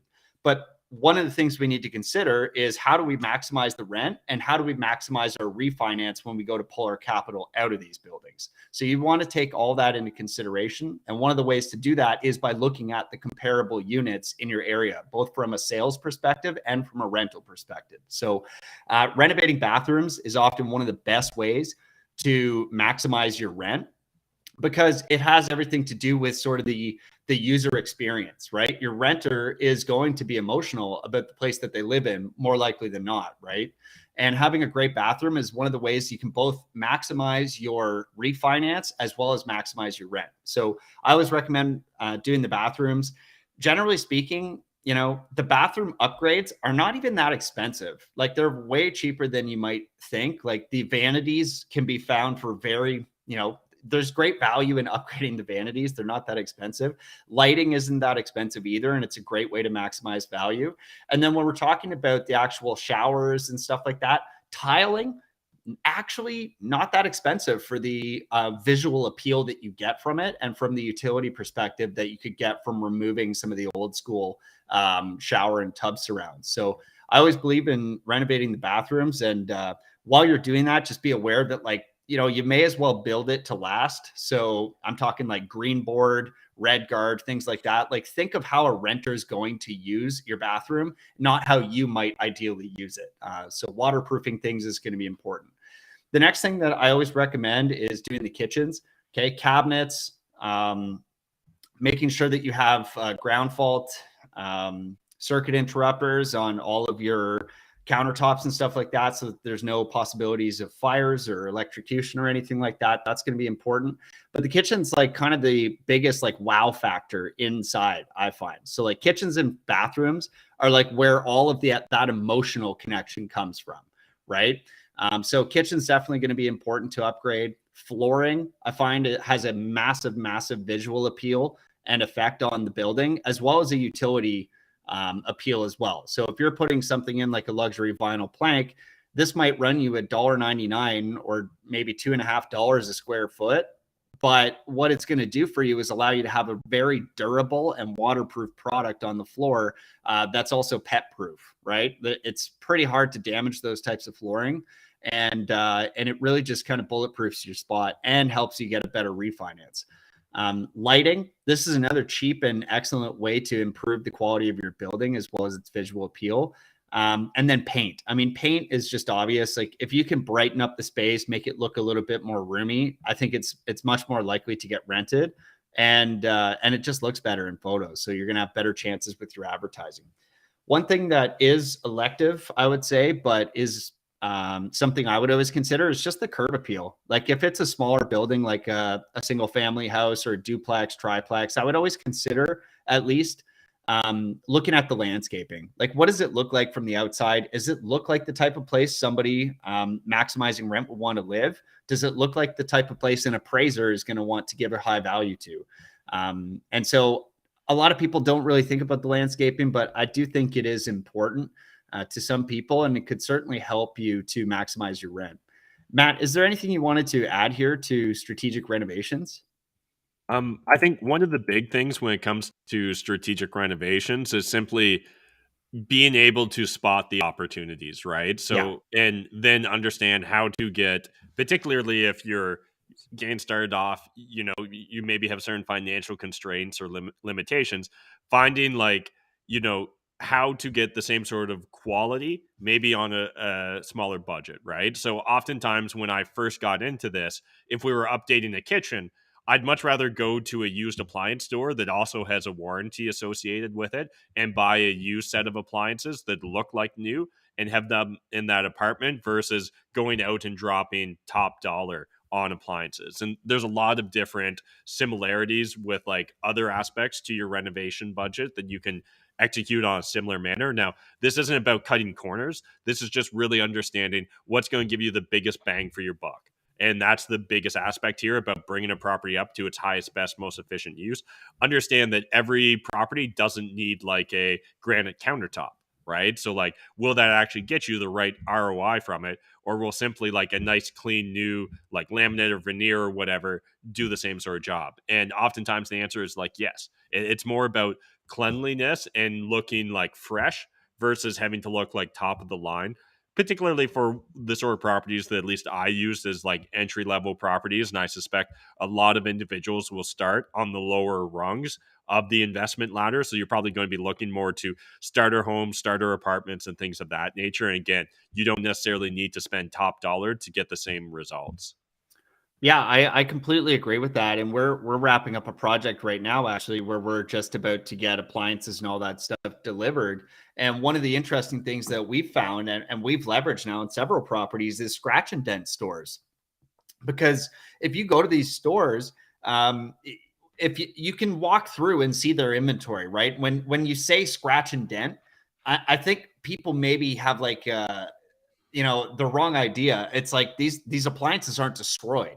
It's like, no, they got nicked, right? They got nicked on delivery, or they got nicked on a wall or on the floor or something like that when they were taking it out of the box. And so if you walk through some of these stores, you can get appliances that are top of the line. I mean, like, Samsung, LG, like brands that you would say are like kind of premium appliances, but somehow they got a nick or a scratch on them while they were being delivered. And so they were sent back.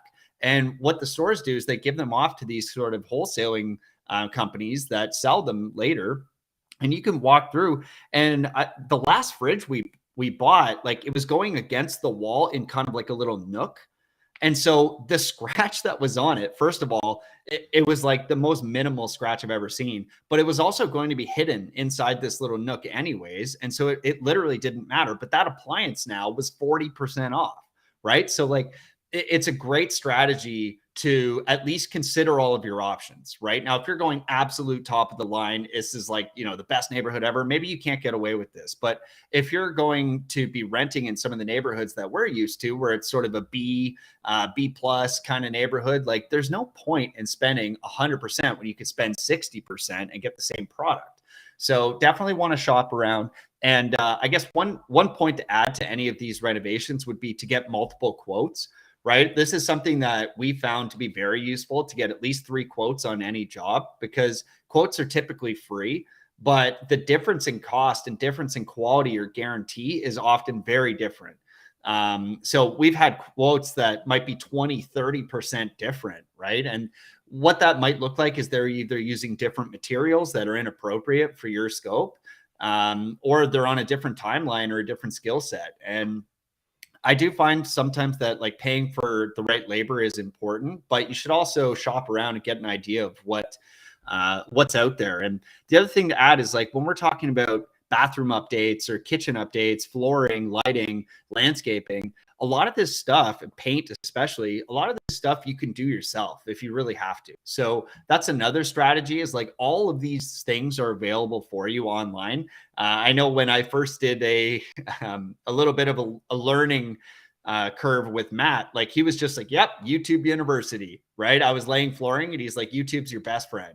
Right. And honestly, you can probably learn 80% of what you need to know just by going through YouTube and watching some of these videos and instructional things on how to do this stuff. That doesn't mean you need to do it yourself, but I think it's still a good idea to go through and watch, right? Like go watch how a bathroom should be tiled. Go watch how your kitchen cabinet should be installed, and that will give you more ammunition when you're actually talking to the contractors that you want to use, in order to just have a good understanding. Like, are they giving it to you straight, or are they telling you something that you want to hear? And I think that that's a useful strategy as well to consider. I didn't mention here, but adding additional units is definitely a great way you could add rent. But I think that's I think there's a bit of a disconnect between like what actually needs to happen to add an additional unit legally for some people. Like there's a lot of consideration when it comes to fire safety, permits, things like that. So you definitely want to consult your power team if you're considering adding additional units, but that would obviously be a way that you could maximize your rent. And another strategy that might be relevant for you guys right now is you've probably noticed that the cost of gas and hydro has gone up recently. And generally speaking, it can make sense to split the utilities if you have multiple units on your property. So if you're looking at a duplex, for example, and it's all 1 meter, typically the landlord's going to be paying for the utilities. The issue with that is you get people that are perhaps inconsiderate that you're paying for these things. And so they start using them in different ways and they change their consumer behavior. And so, you know, the typical situation of this is like, you know, it's midwinter, the furnace is running on high, but the window is open so that their cat can go inside or outside or whatever, or the window's open so they can get fresh air in the house, but your furnace is running. And so splitting utilities is often a great way to take that cost off of yourself and get a little bit more consumer awareness from your actual tenant. And so that sort of covers the renovation stage. You basically want to do your kitchens, bathrooms, flooring, landscaping, lighting, and paint. Add any bedrooms that you can and consider splitting utilities. Then we've got the rental side of things. So the basic concept here is we buy a property that's in disrepair. We do these strategic renovations. And at that point, we should be able to rent the building out for higher than what we would have been able to before we did those renovations, right? So you took a building that perhaps was maybe in a hoarding situation, or maybe it was just hasn't been updated for decades, or maybe it just hadn't been looked after properly, and we clean it up, right? We make it look fresh, we make it look bright, we make it look open. We've added some utility for our potential tenants. Now we've got to show this thing and rent it out. When we go to rent it out, we're obviously going to try and use some best practices for that. And I think best practices for renting your unit is going to be a little bit outside of the scope of this conversation, but certainly there's lots of information on this available to you online. But generally speaking, I would just advise you that depending on where you live, you really want to be taking into consideration that the person that you're going to put in your building. Because if you're like me and you live in Ontario, it's very difficult to have takebacks on this. Okay. Once you put somebody in your unit, they're going to be there potentially for a long time. Okay. So I've got a building right now that has had the same tenant for 10 years in the one unit. And he's paying about $465 per month, where the market rent on that unit is about $2,000 per month. So that's a big gap. And with Ontario, we've got price controls, right? We can only raise the rent this year. I think it's 2.5% in January. So when we're looking at something like that, like at least you want the tenant to be great, right? If they're going to be paying you $1,600 less than what market rent would be, you at least want them to be a great tenant. So just take that into consideration when you're going to rent it out. And then the real magic of the BRRRR method comes at the next stage, the next R, which is refinance. So once we've actually bought it, renovated it, and rented it out at this new higher rate, it opens us up to the opportunity to refinance the property. And when we're refinancing, generally speaking, and now is kind of a strange time as we're recording this, where like interest rates are going really high. The real estate market has taken a large hit in terms of value. And generally speaking, capital is getting a little bit more hard to find. So right now, you may be expecting a refinance of about 75%, right?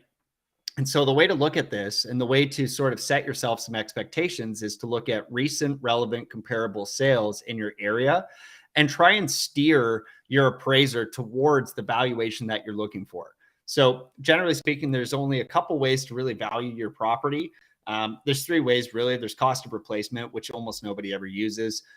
There's the income approach. So essentially, like, what rents are you now getting and what could those rents support in terms of a monthly cost for that actual mortgage? And then looking at your own debt servicing ratios. And then finally, there's sort of the comparable sales approach. And generally speaking, when I'm looking for a appraisal, I'm going to put together a package for the appraiser detailing what renovations were actually done by us in order to enforce the appreciation of the building and improve its value, as well as some of the top and most favorable comparable sales that I can find in the market. So you may want to use a tool like House Sigma or Zoocasa or anything like that would allow you to see recent relevant comparable sales in your neighborhood to use as a benchmark for valuation. And I don't think that it's well understood, but Matt, I'm sure you would echo this, that you can 100% influence the value of your appraisal by simply taking those steps. And Matt actually has another video that's really great on the Canadian Real Estate channel that I forgot to link here, but it's called Impress the Bank, right? And part of impressing the bank is essentially putting their attention on what you want them to see. Right. So if there's 3 great sales in your area that you can find that's publicly available information, why not steer your appraiser to considering those as worthy of putting in his or her report? Okay. And we've done this countless times. So if you steer their attention to a great comparable, they may just put it in their report and use that value. Right. And I find more often than not, an appraiser is going to ask you what your target is. And if they don't ask, you still might as well tell them. There's no cost to telling them, hey, I'm looking to get 600,000 as the appraisal here, right? And the way this kind of works is that if you bought the property for 400,000 and you put in $50,000, but you renovated these things that we've listed here, bedrooms, bathrooms, landscaping, lighting, paint, it's probable that you will have added more than $50,000 of value. Okay, so that's how we're able to add 50,000 in strategic renos, but then maybe add $100,000 of value, perceived value to the actual building. And that can allow us, when we go to refinance the building at say 75 or 80% of the new valuation, to pull out a lot of our capital. Okay, a perfect BRRRR would mean that you pull out all of your capital, but that's not always possible. And honestly, I'm not sure that it should be expected either, but it is possible to recover a lot of your capital, if not all of your capital, by refinancing the project after you've got this increase in the actual rent that the building's collecting, as well as the valuation just based on the materials that are inside the building, right? So you've upgraded the kitchens, bathrooms, flooring, landscaping, lighting, paint. It's now worth more, right? And the way to look at this is from the lender's perspective. If you stop paying today, how can they market this property and sell it? Well, the only way for them to understand that is by looking at things that are selling in your area. So from the lender's perspective, they just want to know that you've got a great high quality property that they could, if they had to, power of sale and sell on the open market. What's the likelihood of that thing selling? Well, it depends on the finishes. It depends on the quality of the actual building in the neighborhood. So that's what they're going to be looking at. So set yourself up for success and do these strategic renovations that you can potentially pull all the capital back out. And that leads us to the next R, which is honestly probably the most important part of this strategy, is the repeat section. So there's a difference, at least in Canada. I can't speak to the US, although I think they do have like the 1031 exchange or whatever. But in Canada, if you sell a property, you're going to be taxed on that sale. Okay. There's the capital gains tax on that. But if you refinance a property, that's not a tax event because you've essentially just created more debt. So there's a couple of things to be aware of there. You've created more debt, right? Your payment is going to go up. If you've bought a property at 400,000, you refinance it at 600,000 and get 80% of that value, your actual debt has gone up, okay, which means your payment is going to go up as well. So you have to be careful about that when you're refinancing. But when you go to refinance that thing, you're not taxed on that difference. You're able to pull it out and go and use it, but you're not going to be taxed on it, which means you get to keep 100% of those dollars to go and redeploy. And that is where the BRRRR strategy can be a really fantastic way to grow your net worth and grow your equity over time, right? And it's one of these ways that we're able to cash in on the situation that, like my grandparents, like I mentioned, they were able to buy this house at 160,000, but then they had to wait like 40 years to get access to that $1 million. Well, the BRRRR strategy allows us to build up that equity much faster in a repeatable fashion by just leveraging these strategic renovations and forced appreciation through increasing the rentability, the value, and the actual revenue generation of these buildings. So that's the BRRRR strategy kind of in a nutshell. Matt, is there something I missed here or anything you'd like to add to the conversation in terms of the BRRRR strategy?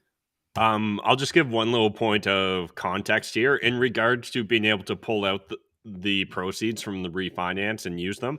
You can use them towards other investment strategies, right, without being taxed. If you were to use that personally, then you're going to end up like muddy in the water on the interest deductibility of that. So that's something just to keep in mind there. And again, like, you guys shouldn't be taking tax advice just off of a random YouTube video. So sit down with your accountant and really just get a thorough understanding of how to go about and implement it. It's not nearly as complicated as it sounds if you're unfamiliar with what I'm talking about, but it's very easy for a new investor to accidentally misuse those proceeds and end up like bringing into question the tax deductibility of the interest on the debt, right? So on the new mortgage amount. So just a little FYI there. But again, I think the BRRRR investment strategy is one of the best investment strategies, particularly if you're focused on like the velocity of your money. And for a lot of new investors, particularly if you don't want to take on a lot of partners, this is one of the fastest paths, right, to growing your portfolio. Yeah, I agree. And there are a couple of things that I pointed out in our article here on Substack that you may want to consider. One of the things is that, after you do all this stuff, you actually do need to operate the thing too. So I think maybe sometimes that gets overlooked. It's like, hey, I want to get rich, but it's like, okay, but now you've got this rental, right? And the BRRRR strategy is most effective, I would say, over a medium to a long term. So if you're looking to continue investing and repeating this process over time, I do think that you need to consider things like, how are we going to collect the rent, right? Familiarizing yourself with local residential tenancy acts or any type of tenant law that you might have in your region. Maintenance of the building. Okay. So are you investing in your own city? Are you investing in another income city or another city that is perhaps, far away from you? Who's going to do the maintenance? Because there will be maintenance, right? And I think a lot of people like to cite that 2 a.m. Plumbing call. I've never gotten one of those, to be honest with you, but I'm sure it does happen where it's like, oh, the toilet's overflowing and it's 2 a.m. Somebody's got to come fix this. Probably you want to have somebody in place for this, but that's part of networking and setting up that power team for yourself. There's also the possibility for this to go wrong, right? So if this goes wrong, you may have to do an eviction, right? Do you understand the laws of your area? Do you understand how to actually go about doing that and the necessary paperwork that you may have to file with, here we have the landlord tenant board, and we would have to follow a very specific process in order to get like a sheriff involved in order to do an eviction. And I think that it's important to just understand sort of the process of how we go through these motions in order to do things properly, because if you're here in Ontario, the rules are extremely strict and they're very precise. And if you don't follow the precise rules to the letter, if say you're incorrect even by a single cent on the forms that you're filing to the LTB, it's possible for them to essentially throw out that hearing and say, no, you'll have to try this again with new paperwork that is correct. And the issue with that is it adds time, right? This may be a 3 to 12 month process. And that may sound scary, but this is a risk that we have to take on that accompanies the reward. And of course, in business, there's almost never any reward without risk. So it's definitely something that you want to consider. And then finally, one of the other things you may want to consider is the financial management. So there are mortgages that need to be paid, right? If you're going to continue doing this, you will have mortgages. Those mortgages also have terms and renewals. Okay, so making sure that you're prepared for those things by not setting yourself up for a failure. Failure when it comes to the mortgage world or the refinancing world may look like increasing your expenses right before that renewal, right? So if you go and buy that boat, or you buy a car, or you buy something else that's technically a liability right before you go to refinance, you may run into issues renewing your loans. Okay, so you definitely want to be aware of that. And like Matt said, consult your accountant, not us on this, but have a plan. And I think that's important for the BRRRR strategy, is just having that plan put together. You'll also have to be paying in some cases for the utilities, right? Like making sure that those things actually get paid on time so that you don't run into issues or unnecessary expenses. You can have things like repairs. Okay, have to save a little bit of money and set that aside for repairs and capital expenditure, like roofs and furnaces, water leaks, things like that. And then taxes. I think a lot of people just kind of forget that, you're going to be paying the property taxes for these buildings. And so those are all some things to consider. But the other thing I would say, and just in addition to this, is it's very tempting to buy the cheapest building in what may be the worst neighborhood in the city. And I tried that out. So, and generally speaking, if you're talking to a real estate investor or somebody that's investing in this asset class, they're going to talk about things in terms of an A-class neighborhood, right? Which may be like your new builds and sort of more affluent areas. There's like your B-class neighborhoods, which are arguably maybe the best rental areas that aren't necessarily all going to be owned, but more so a rental type market where there's lots of employment around there. It's a safe neighborhood. It's clean. There's your C-class neighborhoods, which may be neighborhoods that are not quite the worst, but they're definitely not the best. And they're in transition into a B. Maybe there's new businesses popping up there. Look for craft breweries. They seem to pop up in your C-class neighborhoods. And then there's your D-class neighborhoods, and your D-class neighborhoods are like that street that everybody knows you don't go after dark, right? Where there's an increased police presence, where theft or assaults and things like that happen, or break-ins.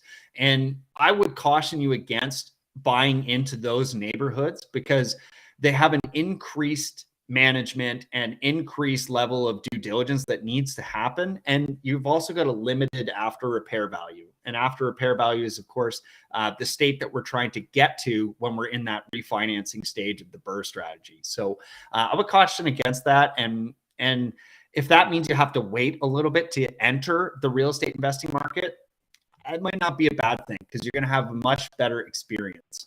Now, into flipping. I've certainly done a lot less flipping than I have anything else, but flipping is an interesting way to get a more active approach to investing.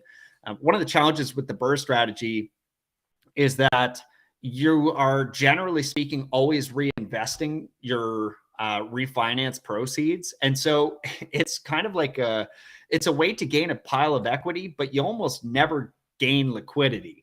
And that can be a challenge, right? Some people want to hold on to that cash. They want to have tangible money to hold on to, and they may take a more active approach to it. And so flipping is essentially another way of doing the BRRRR, except instead of a refinance at the end of it, you sell it, right? And typically vacant property is going to be more valuable, but we do actually want to do a lot of the same strategic renovations. Like, real estate is very formulaic. It's very boring. And quite often it's the same thing over and over again. So with flipping, you still want to do those strategic renos, bedrooms, bathrooms, flooring, landscaping, lighting, paint. It's just that instead of selling it to ourselves through an appraiser, we're going to sell it to the open market. And so with flipping, it becomes even more important to buy smart, and it becomes very important to understand the after repair value by looking at recent relevant comparable sales.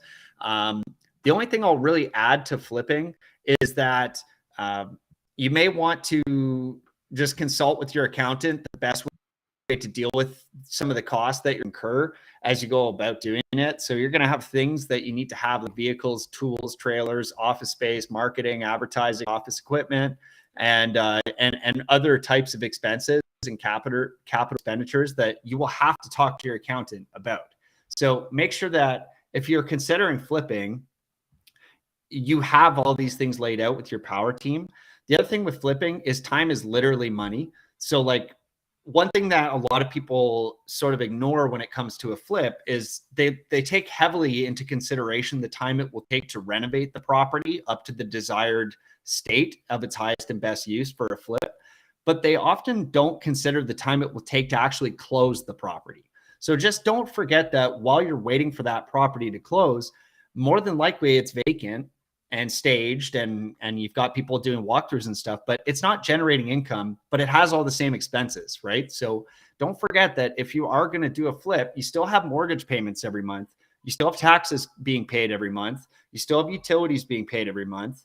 And you have just daily incidentals. So like if you're going to that property all the time, you're going to be burning fuel on your vehicles. You're going to have depreciation. You're going to have interest expenses on any of your loans, right? Some of you may be using credit cards at the start to fund your projects, or you might be using a line of credit, or you might have borrowed the money privately. Or you might just be using your own cash, in which case I'd be thinking about opportunity cost, right? So there are these expenses that I think are often hidden costs to flipping, but you should really at least make a mental note of it, right? If you're going to be driving to this property every day and it's far away from your house, like there's real cost to that, including your time. So just make sure that you budget for that. And then the final little tip here I'll put for flipping would just be staging. Right now we're in a market, and this might not apply to every market, but right now we're in a market where days on market is up. The level of inventory is up a lot, and the average sale price is down significantly, right? So at the time of recording this, provincially at least, we're down about 20-25%, right, across the board. So properties are coming up for less and sitting for longer, and there's more of them, okay? Which means we're in a highly competitive market that is skewed in the buyer's favor. So if you want to stand out as a seller right now and you're doing a flip, staging would be a great way to do that. You want to set yourself up for success as great as you can. And there's been a lot of innovation in the real estate market recently, and a lot of brokerages are actually now offering staging included in their fee, right? And so that might be something you may want to consider, is like, why are we paying for staging if our brokerage will stage it for us and try and capture the highest value included in their actual fees? And of course, we always want to consult with our entire power team when it comes to doing something flip, because everybody's going to have a different opinion on the market cycles and timing the market. And I just need to tell you right now, it's very hard to time the market because it is one of the things that's outside of your control. You can maximize your chances of success by doing the strategic renovations and leveraging tools like staging to help make your property more marketable. But that doesn't mean the market will respond the way that your lawyer thinks, right? Or your mortgage agent or your realtor. It's very hard to tell where the market is going to go. And things like we've seen in the market, like inflation and rising interest rates and conflicts internationally and supply chain interruptions and employment interruptions, those things all have effects that you can't control. So I would just say, if you're going to do this, make sure that you're covered. And one of the other ways to cover yourself is to have exit strategies. Okay, if you're doing a flip, you should have strategies available to you that if the market changes while you're in the course of doing this flip, that you can actually keep the property and do something else with it. So you might go from a flip to a BRRRR, right? Or you might go from a flip to a short-term rental, or you might go from a flip to a rent-to-own or something like that. So there's lots of ways to pivot in these strategies. And so there's lots of ways to cover ourselves for risk. And Matt, do you have anything that you want to add to flips before I move on? No, again, I think it just comes down to your priorities as an investor, right? So understanding what you're really trying to accomplish. Is it a lump sum amount of money, or are you looking for consistent, relatively more passive income? And that'll often help guide you towards whatever's the right strategy for yourself. Awesome. And then finally, and Matt just mentioned a word, they're passive. A lot of people, and I'll offer up that these are probably the three most common strategies, right? The BRRRR strategy is just like you're going to buy this thing, rent it, and keep it. The flip strategy is like you're going to buy it and fix it up and sell it.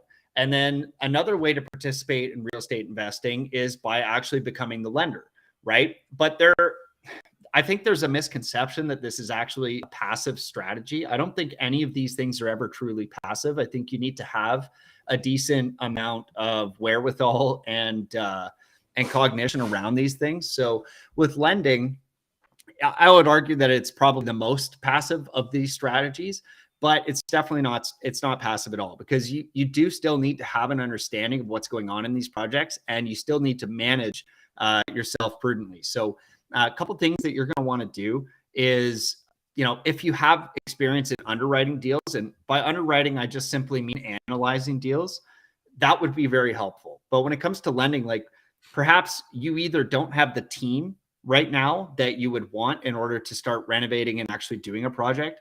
Perhaps you want to learn from somebody that's already doing projects, or perhaps you have no desire at all in ever doing a project, but you just want to put your money to work. And lending is a great way that you can participate in real estate investing without actually having to buy a property or have to run a project. So, one of the things I would really want to take into consideration here is like, do you understand the cost of renovations?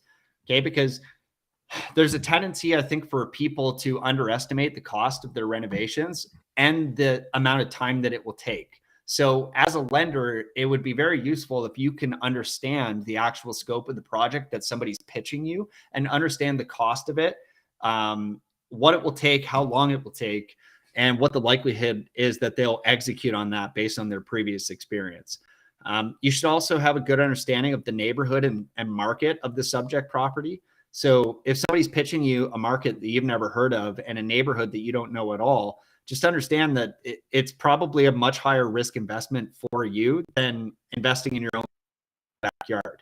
Like for us in London, where I currently live, London, Ontario, like big difference between living on the west side of Adelaide Street and living on the east side of Adelaide Street. But if you didn't live here, I would never expect you to understand that difference, right? One field, the other neighborhood is Old East Village, but those are two different things completely when it comes to after repair value. Even though on the west side of the street, the address might be 1082, and on the east side of the street, it might be 1080. But those values are completely different. And so you have to take that into consideration when you're doing your lending, is like, do you actually understand that market? And what are the implications of the neighborhood and asset that you're actually investing in? Another thing I wanted to draw to your attention is the 5 C's of credit. So there's capacity, character, capital, collateral, and conditions. Capacity can be described as essentially their ability to pay you back. So does the person that's looking to borrow money from you actually have income, employment income, rental income? Does this project actually look like it's going to work, right? Character is their ability to demonstrate creditworthiness. So things like a credit report can be handy, but honestly doesn't paint the full picture. I would look at, have they got a great reputation in the business? Have they borrowed from other people that you know in the past? Have they done successful projects in the past? Have they been doing this for a while, right? Do they have experience in this? Capital, what's their skin in the game, right? It's generally speaking more risky to lend to somebody that has no incentive to run the project on time, on budget, and on scope. So you want there to be consequences, right? If they don't actually execute on this project. And often one of the best ways to have consequences is to have them have their own money at risk as well as yours, right? And what that might look like is they have 20% down, you're staking 80%. Or if you're doing a private loan to them, you still want them to have money in as a down payment or as a renovation budget. Collateral, so that's the actual security that you have as the lender. So generally speaking, if you're going to be the lender, there's escalations of risk depending on how risky you want to be. And with those escalation come very different rewards. So generally speaking, like in the past, I've lent money unsecured at 15 to 20%, which would be like the highest risk category of loan that you could do. Because unsecured means that if they sell the building or they do the flip or don't sell the building, there's not really any legal paper trail or contract that is going to enforce them to have to pay you back. And that's different than having something like a second position or a first position mortgage, where it's registered to the title of the building, where if they actually sell the building, they will be legally obligated to pay you back the money that you've lent plus any interest and fees, right? So in second position, I've lent and borrowed at 8 to 15%. And in first position, I've seen anything from 3 to 10%. I've never lent in first position myself. And so with those different positions, what those really mean is in second position, if the building sells, the first position is paid back first and then the second position. So if you're in a situation like today where the value of buildings have dropped since January or February, anywhere from 20 to 30%, you may have actually broken the threshold depending on the loan to value that you had. So if you were in second position and you were leveraged up to 90% loan to value, you actually might be down 10% at this point, and the first position will be paid back first. So there is what's called credit risk associated to lending as you go further down sort of the totem pole from first to second to unsecured. So, and of course, there is a corresponding reward built into that. So something to think about. The other thing to think about when it comes to lending as a strategy is most of the money, I would say, or at least when I've been doing this, has been made on the actual fees. Okay, so when we're thinking about a loan, say a second position mortgage, and it's going to collect anywhere from 8 to 15% per year, assigning a lender fee to that of 1 to 2% flat on the lump sum that gets charged every time the loan is issued will result in a much larger total proceeds from the loan. So ideally, you would loan in second position.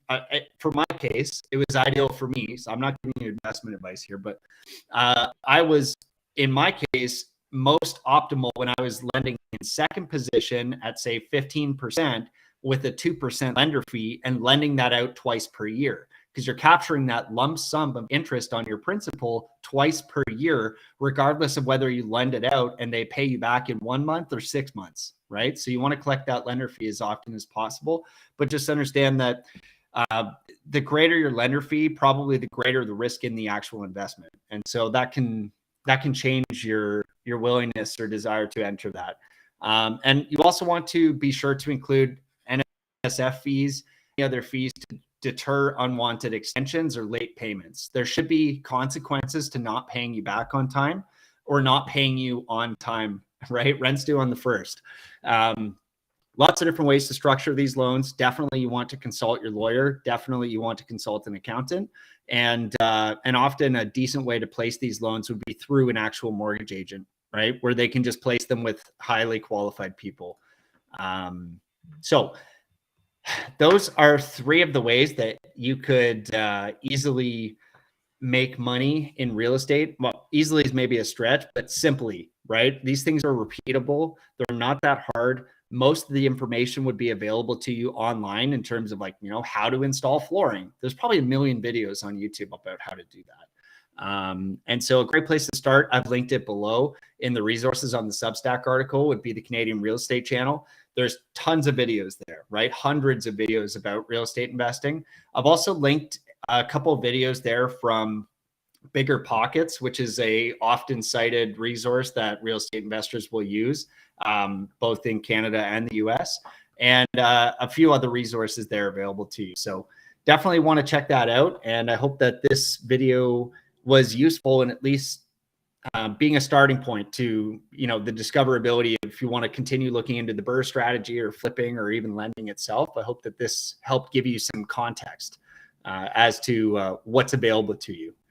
Matt, anything to add here on real estate investing? No, obviously, for anyone that really wants to get into it, it's just a matter of committing yourself to the learning process and understanding, like everything in life, it's a iterative process. So again, just appreciate you sharing with us, Adam, the first iteration here for people that maybe are newer to the idea and want to open up their horizons.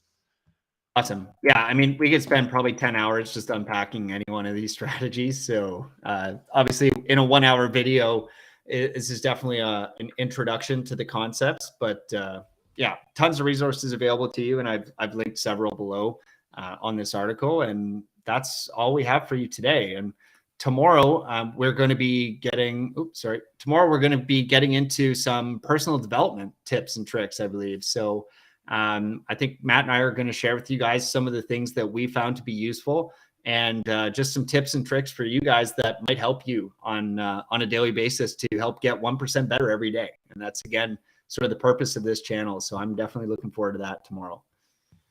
The same. Again, just kind of think of it as a grab bag, just the things we found most useful on our personal development journey.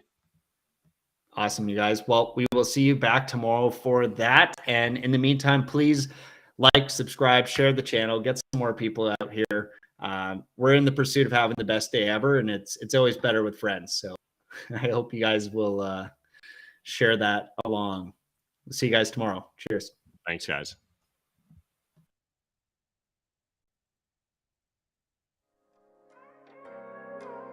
They say life is what you make it. So what happens if you actually try? What if you actually tried to get your mind right? What if you actually tried to live the high life? What if you happen to die, cause life is finite? What if you actually tried to live your best day ever? What if you actually tried to get your mind right? What if you actually tried to live the high life? What if you happen to die, cause life is finite? What if you actually tried to live your best day ever? What if you actually grind out when the time's right? What if you actually blinded by your hindsight? What if you actually find out what defines life? What if you actually tried to live your best day ever? I'm getting 1% better every day. I'm getting 1% better every way. I'm waking up every day to a sunny day. No matter what the weather say, life is like a record, so just let it play.